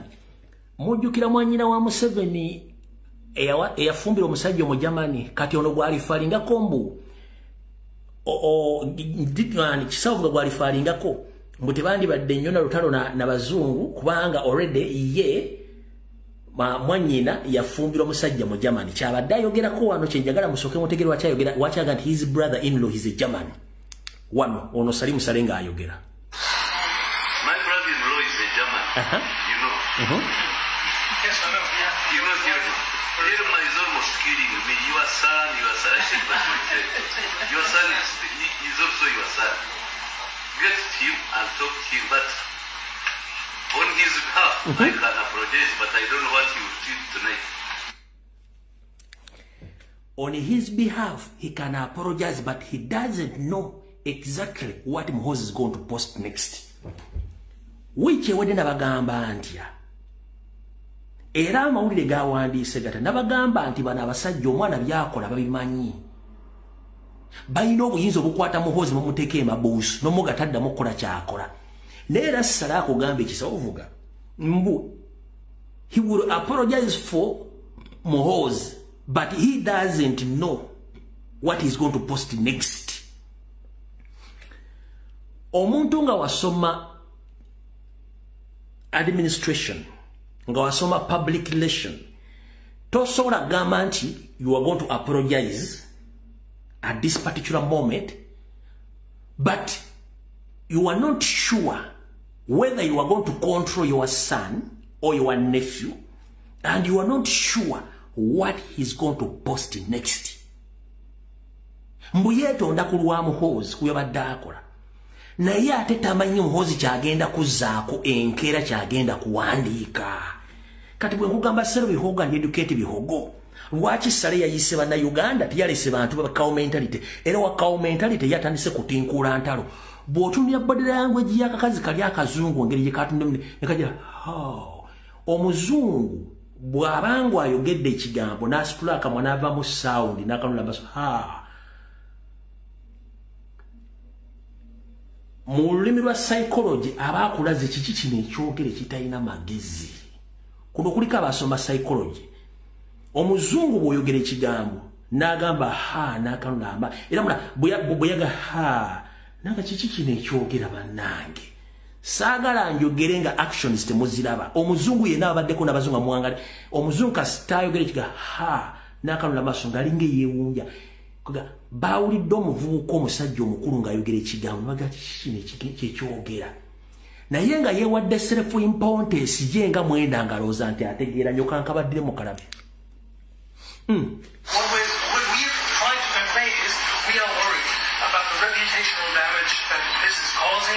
country, and we would really like to see somebody, and not only Norbert Mao, speak out against this and say, sorry, this is a red line, you cannot cross it. But nobody does, and that is what's worrying. Why does it become the responsibility of Germany or Britain or wherever to ask Uganda to leave this all ideas? You could perhaps be asking, does the German ambassador ask the US government to leave this all ideas? They say the America doesn't leave it. Yes, we do. Well, I'm not saying you issue lectures. Okalaba. It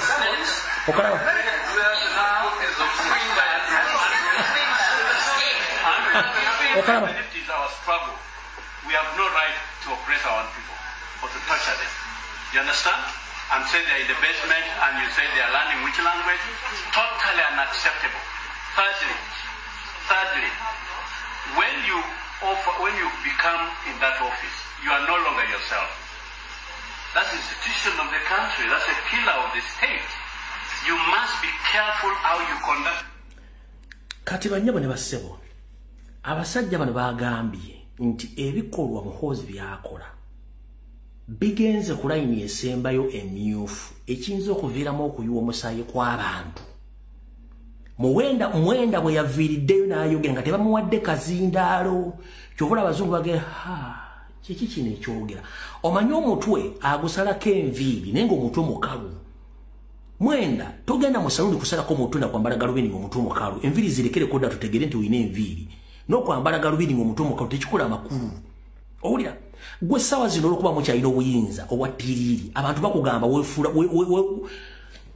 weefuula nnyo ow'ekitalo toli wa kitalo Mwenda era tolina ky'oli.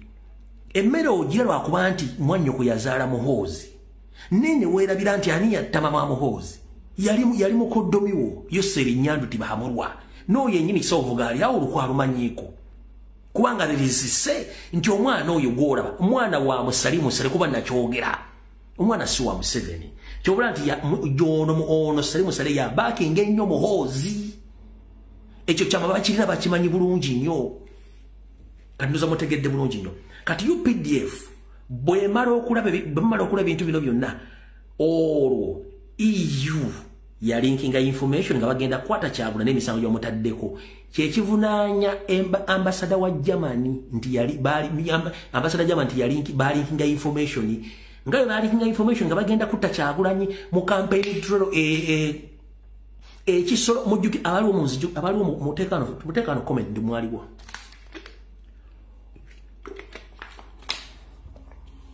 abaliwo mu campaign mujjukira bulungi nnyo era EU officials be balinkinga information kyagula bagenda kutta kyobula mugemba mutaddeko amaaso abiri okitegedde so kati awo tuvuddewo era ensonga njiggaddewo but before nga sinagiggalawo eno ye closing statement ye ku nsonga zino ngenda kuddamu bazanyira akatambi kano ka ddakiika emu ne seconds 10 Nyando Yosoferi nga yakajja mu buyinza ng'ayogerera amafuukuule amateeka aganyigiriza bannansi n'abalina obuyinza okunyigiriza bannansi n'okukozesa amateeka eri abantu abatono nga bo balina ebigendererwa byabwe. Then nkole close statement ku kino tugere ku information endala.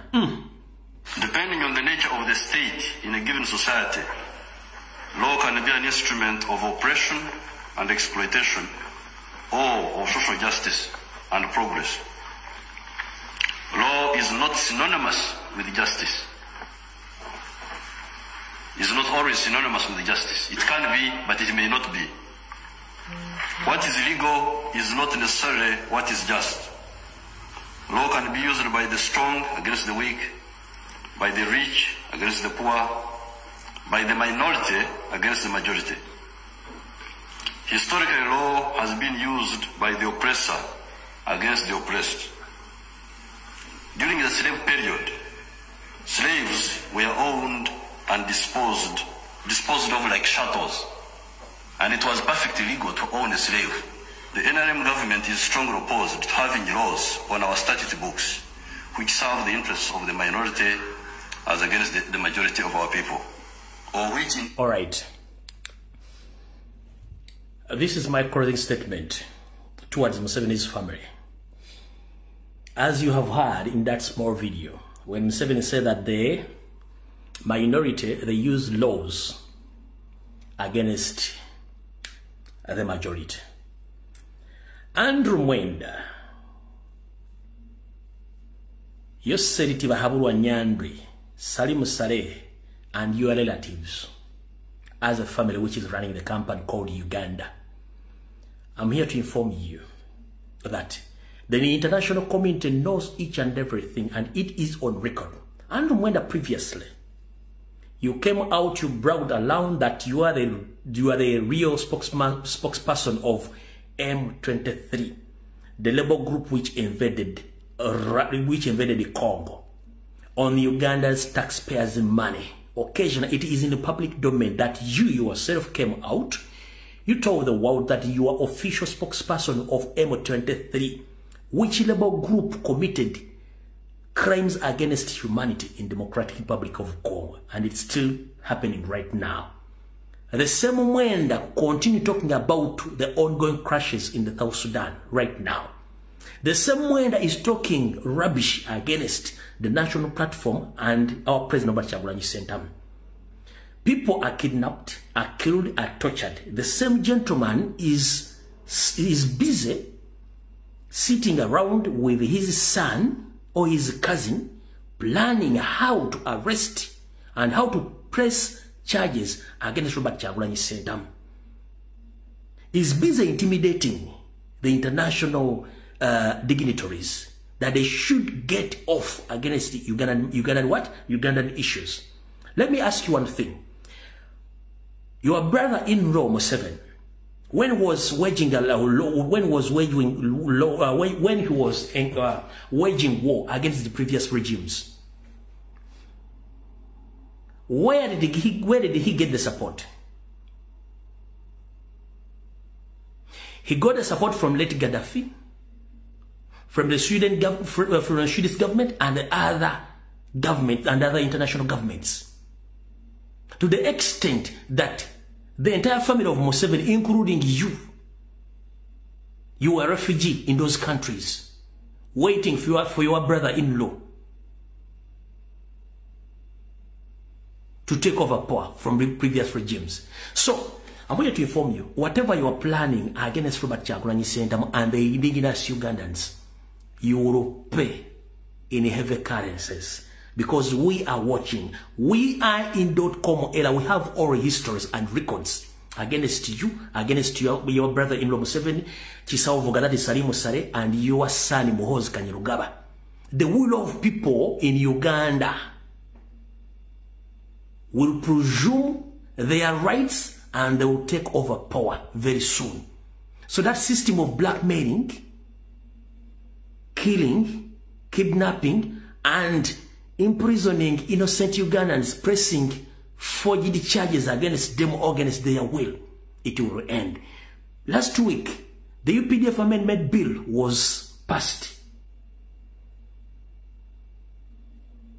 which bill is against the will of people, because we have the well-arranged and structured judicial system for civilians. The court-martial is not needed, because not all of Ugandans, we are in the category of being soldiers that are going to be tried in military courts. No. But You are rottering around, cooking, preparing charges against Robert Kyagulanyi Ssentamu because you don't want to face him in the forthcoming elections. But for the will of the people and the will of God, anything will happen very soon. And you will pay. That is my cross statement. Kati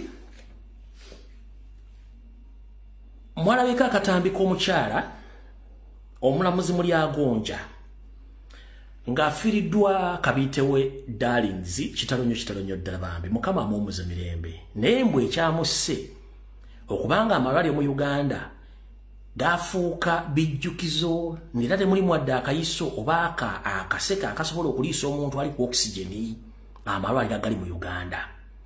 Naye nganze bwenkola okunoonyereza nenkuleetera ebintu ebyo njagala oteeke nnyo obwongo bwo wano wetulaga Mulyagonja kuno bakuteekeko kwoli kansooke nkuzannyire akavidiyo kamukamaawo ayigigi Betty Tolyomu Namisango Kamya ng'ayogera amafuukule nti bo abakozi ba gavumenti tebalina buzibu batwale bwe babajjanjaba mu bannayuganda bo mumanyi ebizibu byammwe ebizibu byatebibakwata ku mama Mulyagonja naawe okola mu gavumenti naye ngenda kujjirayo ekyama nga bannayuganda kibadde tebamanyi naye yabadde akusaasira ayinza okuddamu nakkolera ka video ng'akutwalaganya kati kano ke katambe ka Namisango ulya bwe yayogera.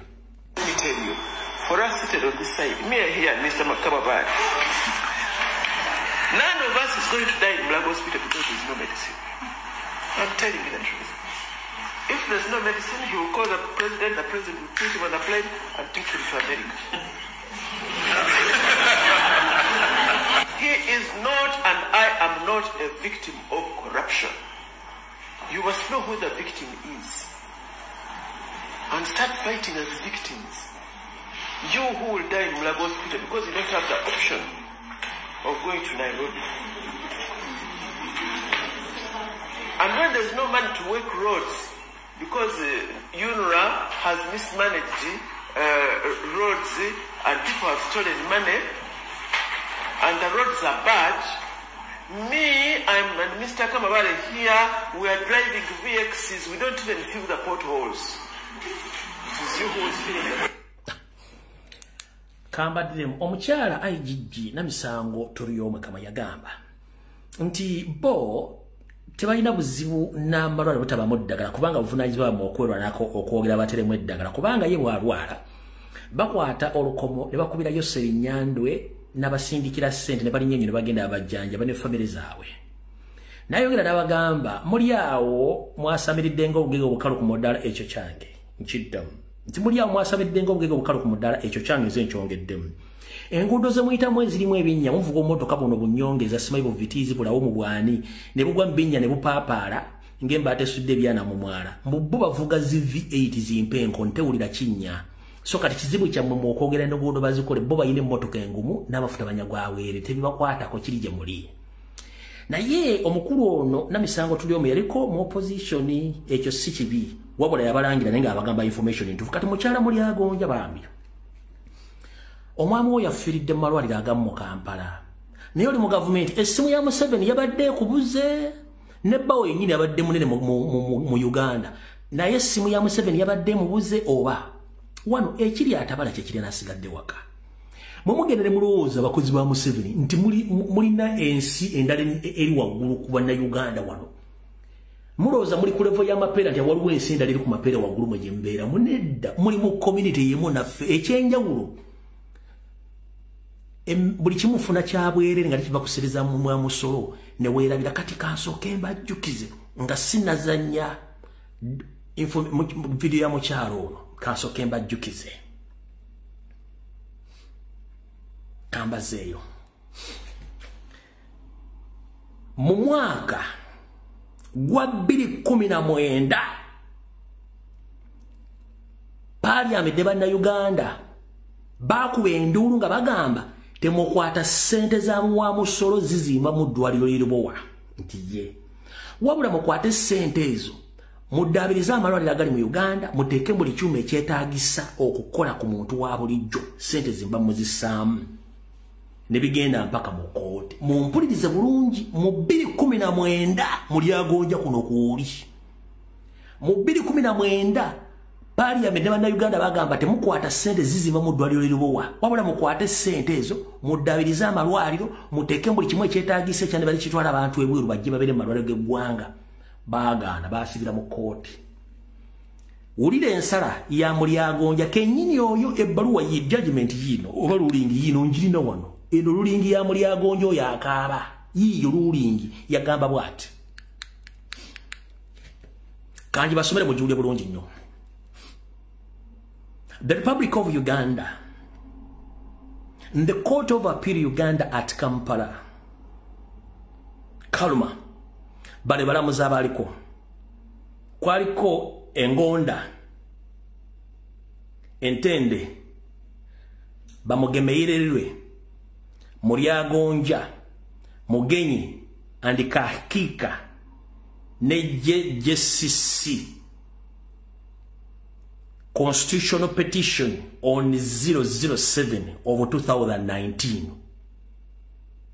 Initiative for Socio-Economic Rights Petitioners versus Attorney General. Respondent.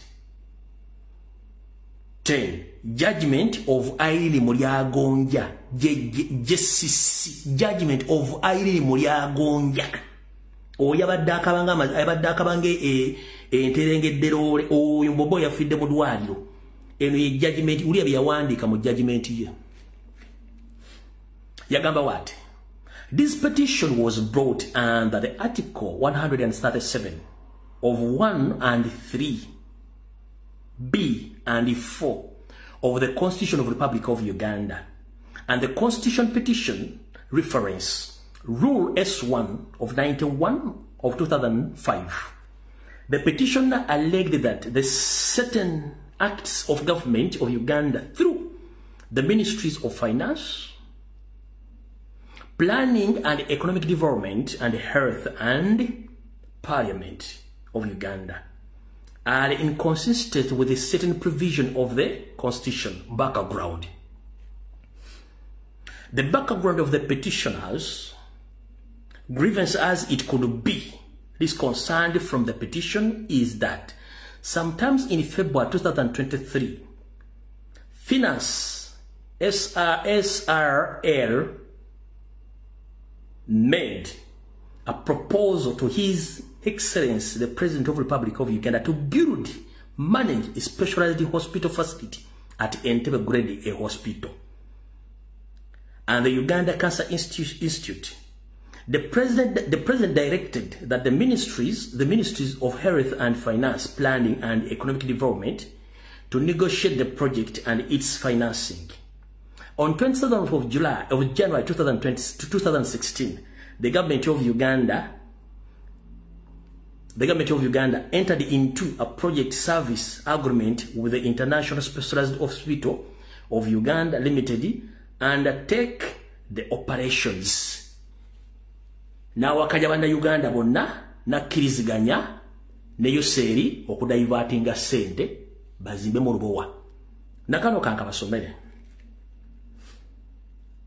In this petition that challenged Museveni's regime choice to invest money in Lubowa Hospital. Instead of the actual hospitals like Mulago, Irene Mulyagonja has ruled that it is up for the government to decide how to spend.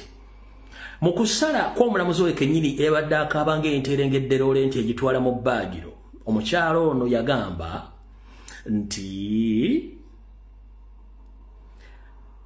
bw'ati nti kiri eri gavumenti ya Yoseri okusala wa ssente weegendo ziteeka.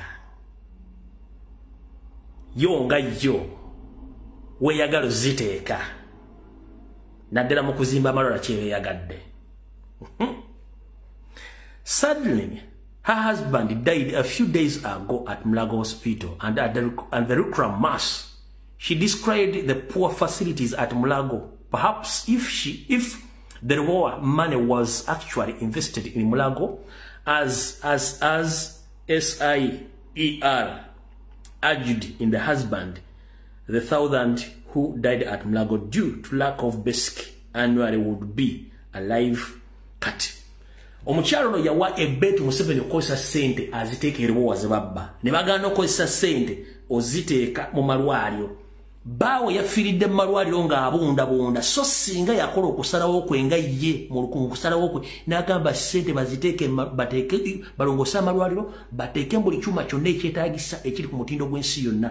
Bawo yandibadde mulamu. Ne bannayuganda abala bonna bandibadde balamu nga tebafudde. Kati maama bwakoze video ng'okaaba munnange bannayuganda bati bakumanyi nti wali musango ogwo 2011 tetukola propaganda twagala kujjukiza bannayuganda kubanga history tumulina boti bwayogedde ng'okaaba kanzije yakatandikano gwe kenyini biribigo byoyogera walina obudde ng'otudde mu chambers zo okugaana Museveni okukozesa sente z'eddwaliro z'omusolo okuzizimbamu eddwaliro wati bwe yayogedde.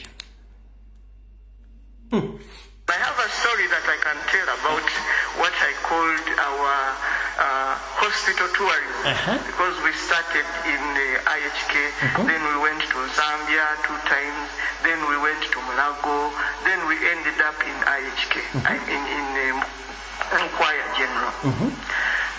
That is over a period of only 2 months. And why did we move from hospital to hospital? We started at IHK. The costs was insurmountable. I, on my own, could not bear them. And I could not start, I am a judge of the Court of Appeal, the Constitutional Court. I could not start going to ask for money to look after my husband. I had to find a way of looking after it. So we kept on going lower. We left that hospital. We went to Zambia Hospital. It had also become, I thought Zambia was a place where we could find refuge. It had also become more expensive.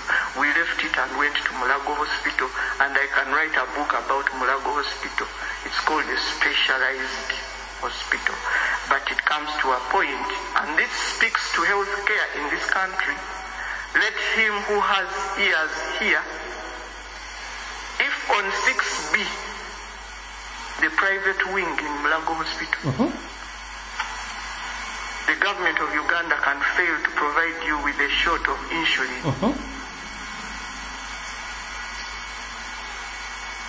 And on the same 6B, you can fail to find an NG tube. You know an NG tube? These tubes they use to feed people. At the end of his life, Mr. Kafukoza failed to eat. But you can come to a day where they tell you, oh, we are going to put an NG tube. Someone comes in the morning and says, oh, we'll put an NG tube. It disappears. The next person comes on duty and says, oh, we are going to put an NG tube, and he disappears. Then finally in the evening, someone comes and says, you know what? We don't have Mulago National Specialized Hospital. And I have to say this, John would not forgive me if I didn't say it, because he fought for the rights of others. I too have fought for the rights of others. It's my passion to fight for the rights of those who...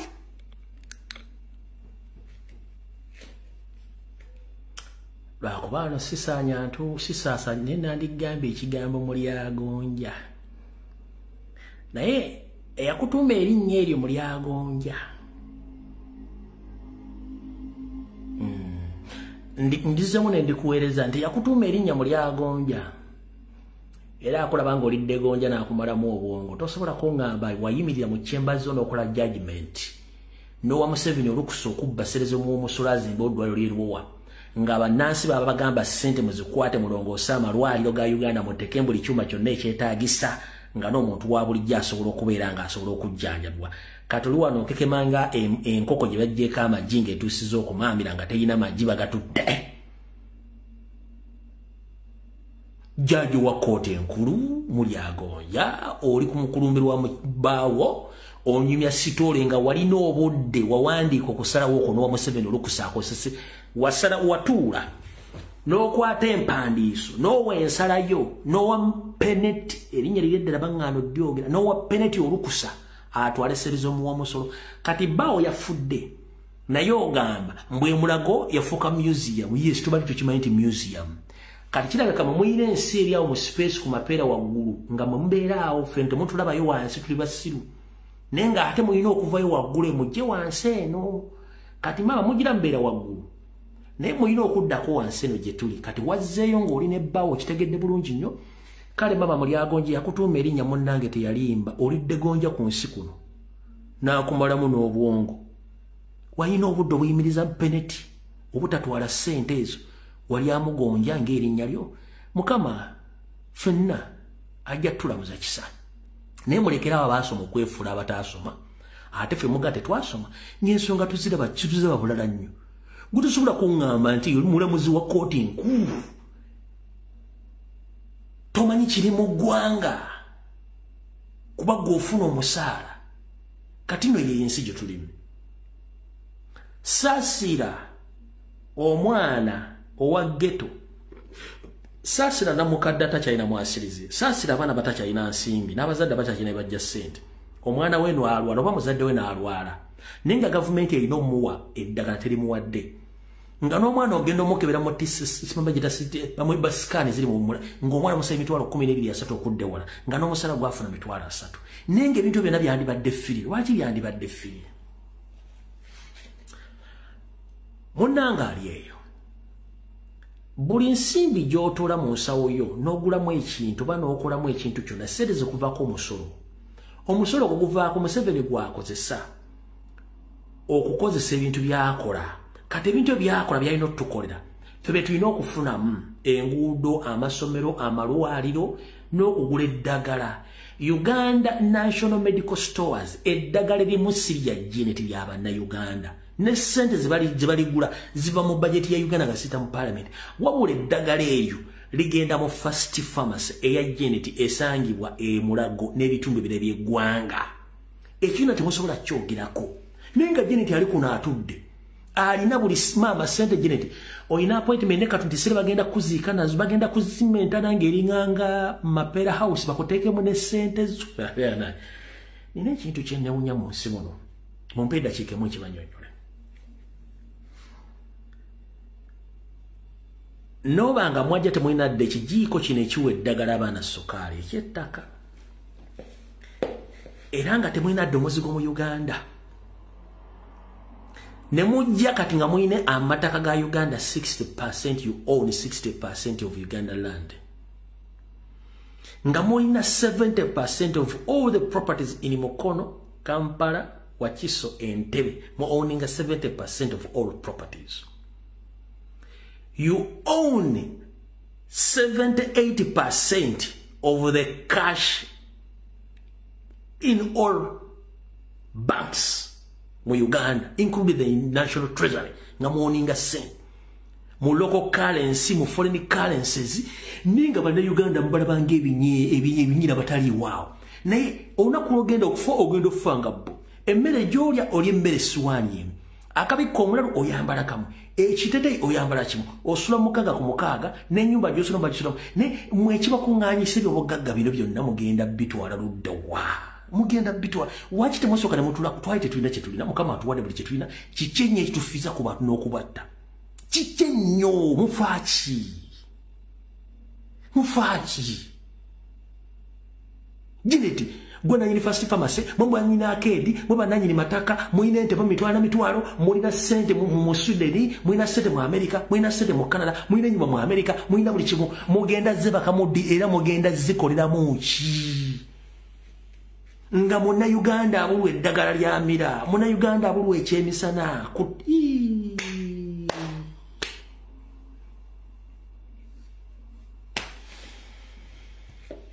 mbatadde Mulyagonja munaye kutumiddeko kitalo nnyo ekyabbaawo naye okalya ddakaddadda envunyogirira mu katiko nekulina mu kofini neekuweebwena walina omukisa oguyimiriza ekintu ekyo wa Museveni mukisa kati naye bw'onoolwala ate n'ekirala Mulyagonja n'abala. This message goes to you. You are not among the Bihogo family. You are Kamwanyi family. My fellow Ugandans, if you don't belong to Bihogo family, you are not among them. You belong to Kamwanyi family. There is a difference between Bihogo family and the Kamwanyi family. Kamwanyi family, it's with the indigency. We are not related anywhere. These are Bihogo family. They move around with their cow mentality. The Kamwanyi family, it's with the indigenous. To make matters worse, even they took our families, the Kamwanyi family. They control the Kamwanyi family now. So Moria Gonja Azigonja, you don't belong to Bihogo family. Chiri wachiwanuka and the others. Sijui nani temuri ba Bihogo family, muri ba Kamwanyi family. Ira Kamwanyi kali wona katiba katwala. Tuvuddewo katugende ku nsonga endala. Obudde budduka nti obudde budduka. Obudde budduka.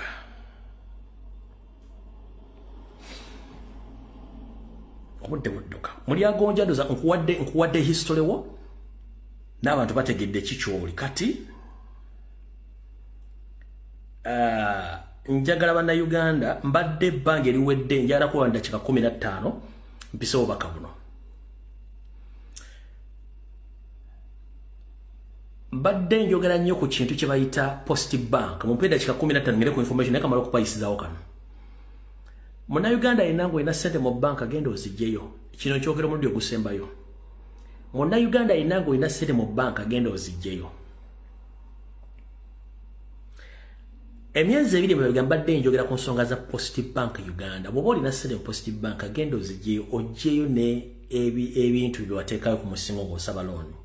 Eno banka yagwa lwakuba tebaagala kibagamba lwaki. Mukimanyi mu Uganda bw'obanga olina kampuni ng'ebadde ekola naye nga tesasula misolo, waliwo akakodi ak'okukyusa kampuni ne bagikyusa amannya n'eraga nti yavaawo naye ng'esigaddemu nga bayinza okukyusa management ne bakyusa n'erinnya naye nga kampuni esigadde yeemu. Kati ladies and gentlemen, mugende mugyewo ssente zammwe mu Post Bank. Lwaki? Wulira bulungi nnyo.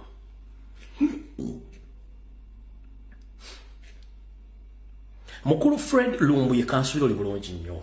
Je baliko gy'otuusaako engalo bwe bali kwagala ggwanga lunakulirwanirira.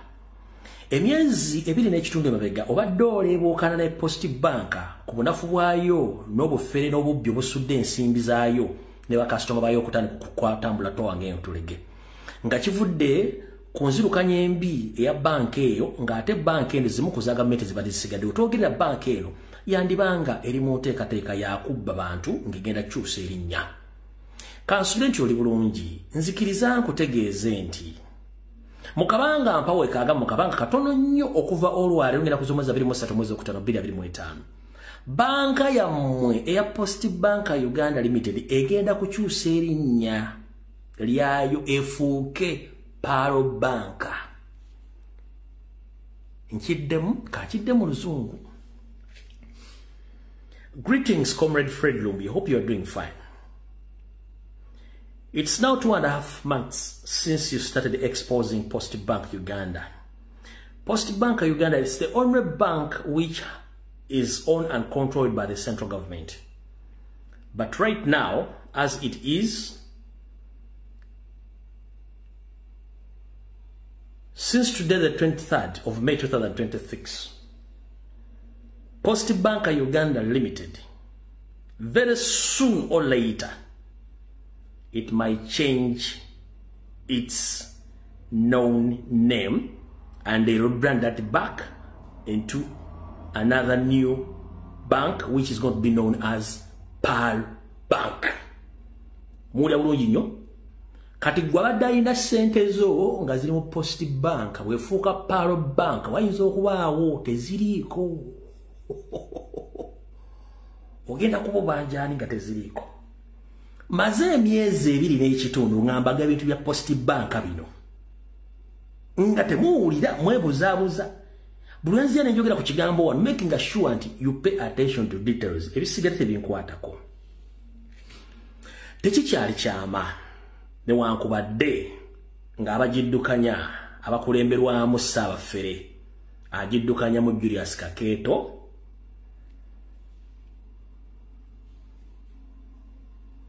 tebannakyatula eri ensimbu tongole nti banka eno bagenda gikyusa amannya.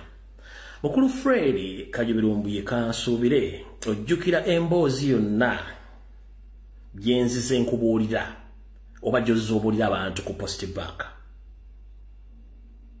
omulina obutabana nsimbi eziddukanya ekittavu kino ebigiviiriddeko okubeeramu abafere n'ababbi n'okukyusa erinnya ensonga nnyingi nnyo era nga zino wammanga zobadde ojjoyogerako n'olwekanzi kwongere ozibuulira abantu bazitegeere kyolina okumanya okukyusa erinnya kirina ebigendererwa bisatu ebigendererwa bino bibino wammanga okubuzaabuza bannayuganda nti Post Bank oba Paro Bank ezze n'amaanyi mumpulira bulungi nnyo nti okubuzaabuza bannayuganda nti Post Bank oba Paro Bank ezze n'amaanyi mapya naye nga banka esigadde y'emu kwe kuddira obutanaaba n'ogula perfume ne weefuuyira aba ne bawulira ng'owunya bulungi naye ng'ate osigadde tonaabye era osigala owunya tugenze mu maaso y'ensonga ensooka ensonga ey'okubiri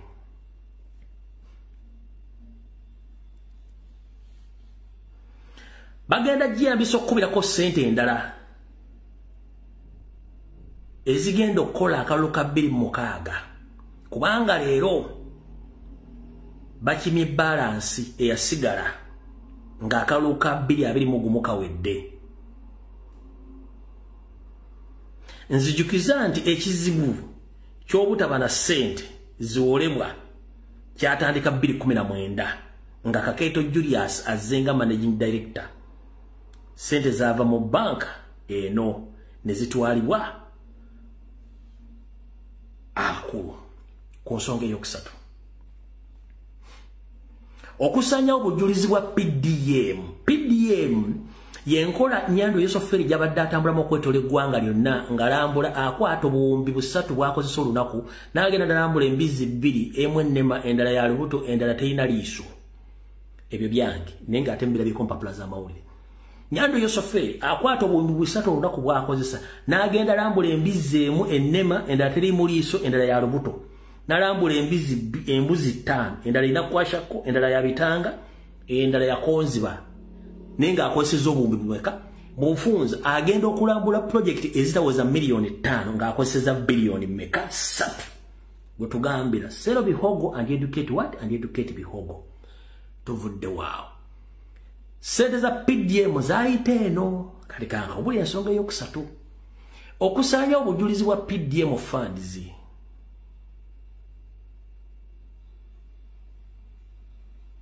nkusuubira nti oli mwerabize Fred PDM zonna zaali zimuvunaanyizibwako era zivunaanyizibwako gavumenti nesalawo okukozesa Post Bank kubanga yaayo Post Bank, Pride Bank ne Housing Finance nga zonna enkozesa n'enkola era yemu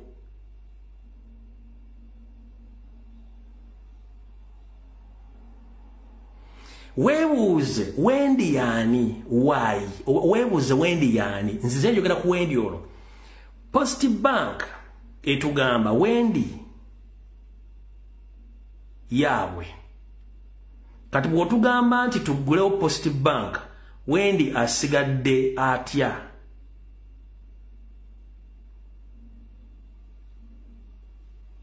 ngera okutegeeza nti Post Bank already oba Paro Bank already eri gazetted kati already nakuzomeza 23 wetunatuukira ku mmando olwokubiri mujja kumpa screenshot nga banka bagiguddewo eyo Paro Bank nengegera ejja kubanga bagibuzizza erinnya abalina mu ssente ezinabazifiiridde ebyapa byabo biki byonna bye Vietnam wano nja kusigala ku mutimbagano ng'ambaga bimutayagala kuluwulira mujje ssente zammwe mu banka eze Uganda kebere banka kimujje ssente wetulaga wafu ate azijjeeyo zijja kubeera nga nnyumirwa teziriiko lwaki teziriiko nga nzinyumira kubanga mbagamba mutegedde bulungi munnange akonjagadde nkayiseo ku speed eyayiriri ng'obudde bukyali. Alright. Mukatubagiro akabadde kagenda maaso mamuka ga Uganda ebya Post Bank tubimaze njagadde bategeeza mwenna balina yosere kugenda muziyo byapa bemana buli kimu. Kati kano ke mu information mujengendo bawo lwaliro. Mabadde ku mitimbagano enjijjawulo mulabye nti meeting etudde olunaku lwaleero ey'abasajja n'abakazi abali mu mambuka ga Uganda ne basalawo nti abalalo babawadde ennaku 14 nga bavudde mu mambuka ga Uganda bafunye gye balaga. Kino kivudde ku mbeera nti abalalo badde baagala kwefuga amambuka ga Uganda. Naye babanyabidde mu maaso bagamba bafulume amambuka ga Uganda ng'obudde bukyali. Kamba somera akantu kano mukawulire. Era mu mbeera eno njala kwebaza nnyo Comrade Strike Machine and your comrades. And I would like to take this opportunity to thank my Comrade Strike Machine and other stakeholders and leaders in the northern part of Uganda. Thank you very much for working hard to make sure that these Balaro, they vacate the northern part of Uganda, because that land belongs to you, not to any foreigner, mostly the Balaro. As we speak right now, this is the breaking news. Just in. Balaro herdsmen have been given 14 days to vacate the northern Uganda or to face forceful eviction. Nti bano abasazi b'ebyayi mu nsiko era abalunzi b'ente abagenda bazunganga mizozi. Basero bihogo and educate bihogo baweredde ennaku 14 nga baamuse amambuka ga Uganda bwe babaganye bagenda kubanga basindiikirizibwa okuva mu kitundu ekyo. The ultimatum announced on May 23, 2025 by State Minister for Northern Uganda, Mr. Kenneth Omona, who was flicked by the 4th and 5th Division Army commanders, target 759 herdsmen with over 9,000 or 9,000 heads of cattle. Omwana made announcement during the press briefing at the region office of the Prime Ministers in Gulu. Bakugambye nti kino kituukiddwako era kyanjiddwa olunaku lwaleero ennaku zomaze 27 mwezi ogwokutaano omwaka 2025. Minisita Ombezi akwasaganya ku nsonga z'amambuka omukulu Kenneth Omona nga kino bakituuseeko oluvannyuma lw'okuba nti batudde n'abaduumira ebinja ekyokuna n'ekyokutaano ekyamagye nga bakomandaazi bano be baduumira ebikwekweto eky'olusanvu nga bagezaako nnyo okusindiikiriza abasazi b'ebyayi bano mu nsiko saako abalunzi b'ente bano nga balina ente esukka mitwalo 9 gye batambula najjo. Omukulu ono Omona agenza okukola ekirangiriro kino bakikoze nga bali mu lutuulo lumu n'abaduumizi b'amagye mu bitundu ebyo nga baliraanye office ya Ssawa Minisita mu bitundu by'eggulu. Kati mwabali mu Buganda mutandike okwebaka ng'ebitundu byabirwanako mmwe nga babatwalako ebyammwe nga mulowooza nti ensi teteredde. Aho tuvuddewo tuli mu bwangu nno. Sigadde dakiika mmeka? Sigadde dakiika 10. Ndowooza katubiyitemu wano mangu ebisigaddeyo tubiyite mangu. Alright. Mwenna bannayuganda abadde balaba ebintu ku social media nga bitambula mu masomero ag'ebbeeyi. Abaana baleeta zirambogini, baleeta zirengi rover, simanyi zipromu, bawa abaana bannabwe ebirabo, baana baleeta ensimbi. Kati ekintu kino baali bakikozesanga akakodyo k'okusikiriza n'okulaga nti mu Uganda ensimbi weeziri mu abakaba mu kabi byammwe te balina kye baakirabyemu kyekiruwa. Museveni ne banne batya buli kimu. Bawandiise article mu New Vision munda nga temusobola giraba. Naye ng'ekyasinze obbatiisa okukola ensonga zino okugyawo kasasiro ono kyavudde ku baana abato emigigi emito egibadde gikuba kampeyini masomero ago nga buli posta gye bakuba tewaliwo omwana akuba posta nga ya NRM bakuba za National Platform ku bwesimba. Kamala okunywa ku mazzi.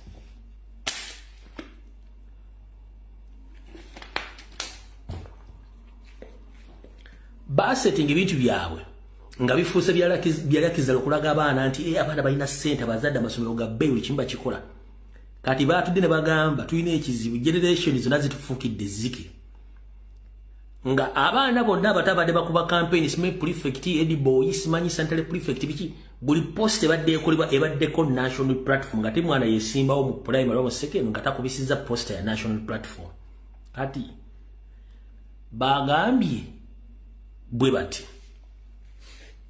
ekikulu si bya bino baweze ekyabawezesezza ebintu bino byonna ebadde byalakizale kyabaana bato generation kubonna nga ba national platform abataawo bwe muna emiti emite gya primary ne nursery ne secondary bonna nga miti gyaki nga tewaliwo omwana akubisa poster ya NRM agirina mumundeetere wano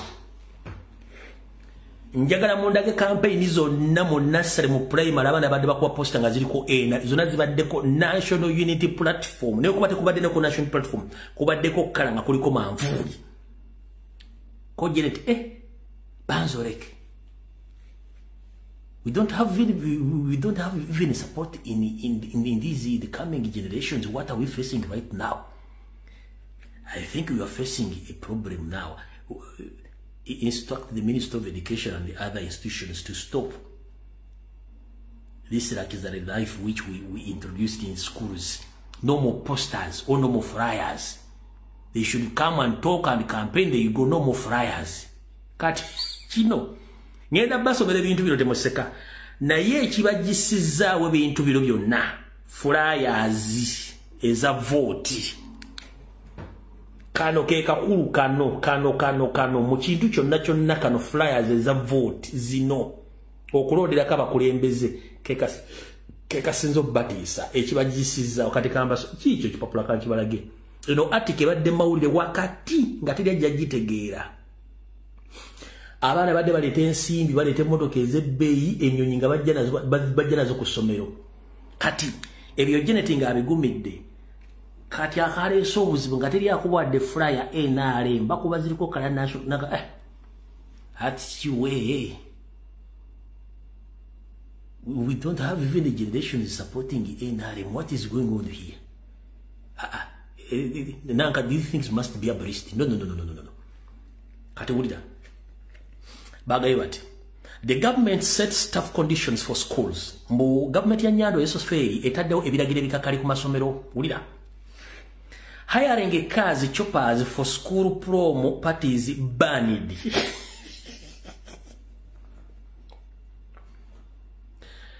Government ya Nyando esosferi etaddewo ebiragiro ebikakali ku masomero.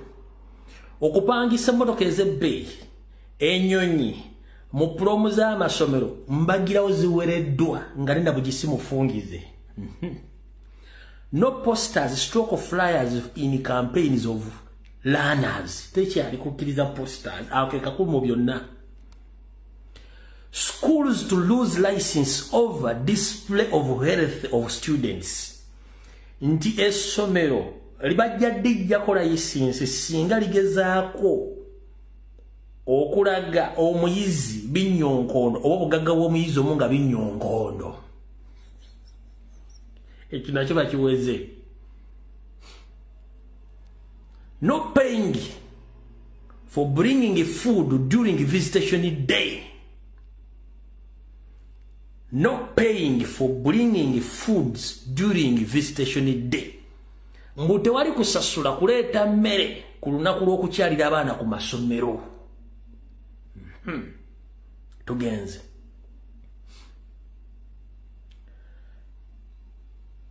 Ministry to prove trips outside Uganda. Mbu ministry y'enjigiriza yegendanga okukkiriza amasomero okufulumya abaana ebweru w'eggwanga so si buli somero kuzuuka tugenda Kenya tugenda Tanzania babiweze. Nursery schools, primary school learners banned from foreign trips. Amasomero ga nursery naga primary abasomi bonna bawereddwa obutaddamu genda ku ngendo zifuluma bweru wa ggwanga bawereddwa mbagirawo. Ulida. Schools must notify the police on tour. Mbu amasomero gonna galina okutegeeza ku police ku ntambula zino ze babagendako. No school tour for nursery and kindergartens. No kuvolwalero tekkirizibwayo masomero ga nursery. Nagaba lyabatandikira ddala. Okugenda mbagenze kukola kulambula okwetola gye babalaze babiwereddewo mbagirawo. UCC Media Council to vet the school shows. Uganda Communications Commission ne Media Council efuga Uganda mbu bakwekennenyanga n'okulondoola endaga z'ebintu ebyenjawulo mu masomero oba muri katemba oba abayimbi oba comedy nabe babitaddeko komo nti UCC ne Media Council be balina okukkiriza ebintu okubeera mu masomero kati ndowooza olaba akatengo. Mujjukira amasomero gade gafuuse nga bivulu nga bayibi bagenda bibivulu ku masomero babitaddemu akagatto. Naye eno article bagitadde munda wa muli otosobola giraba naye ng'ekikulu kya byonna si bino lakizale life kubanga abaana abalina mu masomero gono abazadde baba babeesobola kano kokka kubanga mbabulya from my reliable sources kano ke kaleesa obuzibu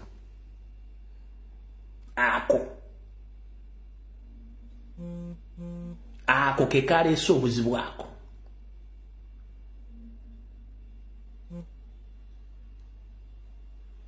Lwaki teri mwana akabere wa kindergarten agamba monteke ku kipapula kya yero teri.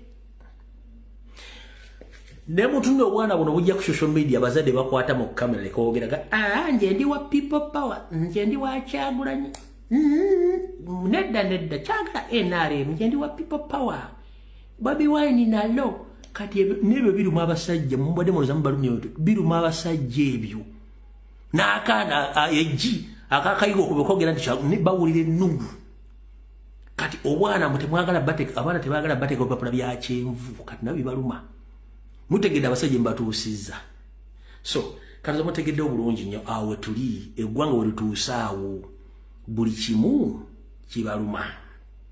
Alright, akavuyo akabadde mu kooti Nakawa abasajja bonna abadde babadde ba state agency nga ono akubiba n'ebikondo ono tebabalya nti musajja muyayi musajja wa jati oyo asinza okusumula engumi musajja wa jati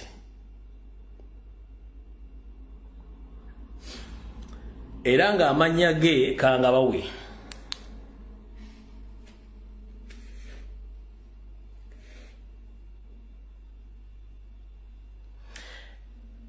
Yewanyaka Rogers musajja mugisu Yewanyaka Rogers oyo abadde asinza okukuba engumi muki mu kooti Nakawa kati bano bonna state be yabadde etegese okukuba engumi mu kooti bano bonna babajati mbala bonna babadde mu kooti Nakawa be babadde mu kooti bonna ba mafia ba state agent so abakubye engumi mwene bakubye engumi mu kooti Nakawa mbabulidde amanya g'omusajja bakubye engumi mayinze mbayamba ko bawa information na buli kimu ne kibawa mwe muri manya kimulimpa ka video mwakalabye ddaka engumi ka video ka gundi nja kazanya lunaku lwonna bafunye obudde ka video ka akala nja kazanya lwonna bafunye obudde so bana video wedde mukaba nkomire atusinkane ku lunaku olalona mwira ba video wedde mubale kubeera ko mbagala nnyo fenna omukulembeze wa Robert Kyagulanyi Center era go tulina okuprotectinga n'ekibiina kya national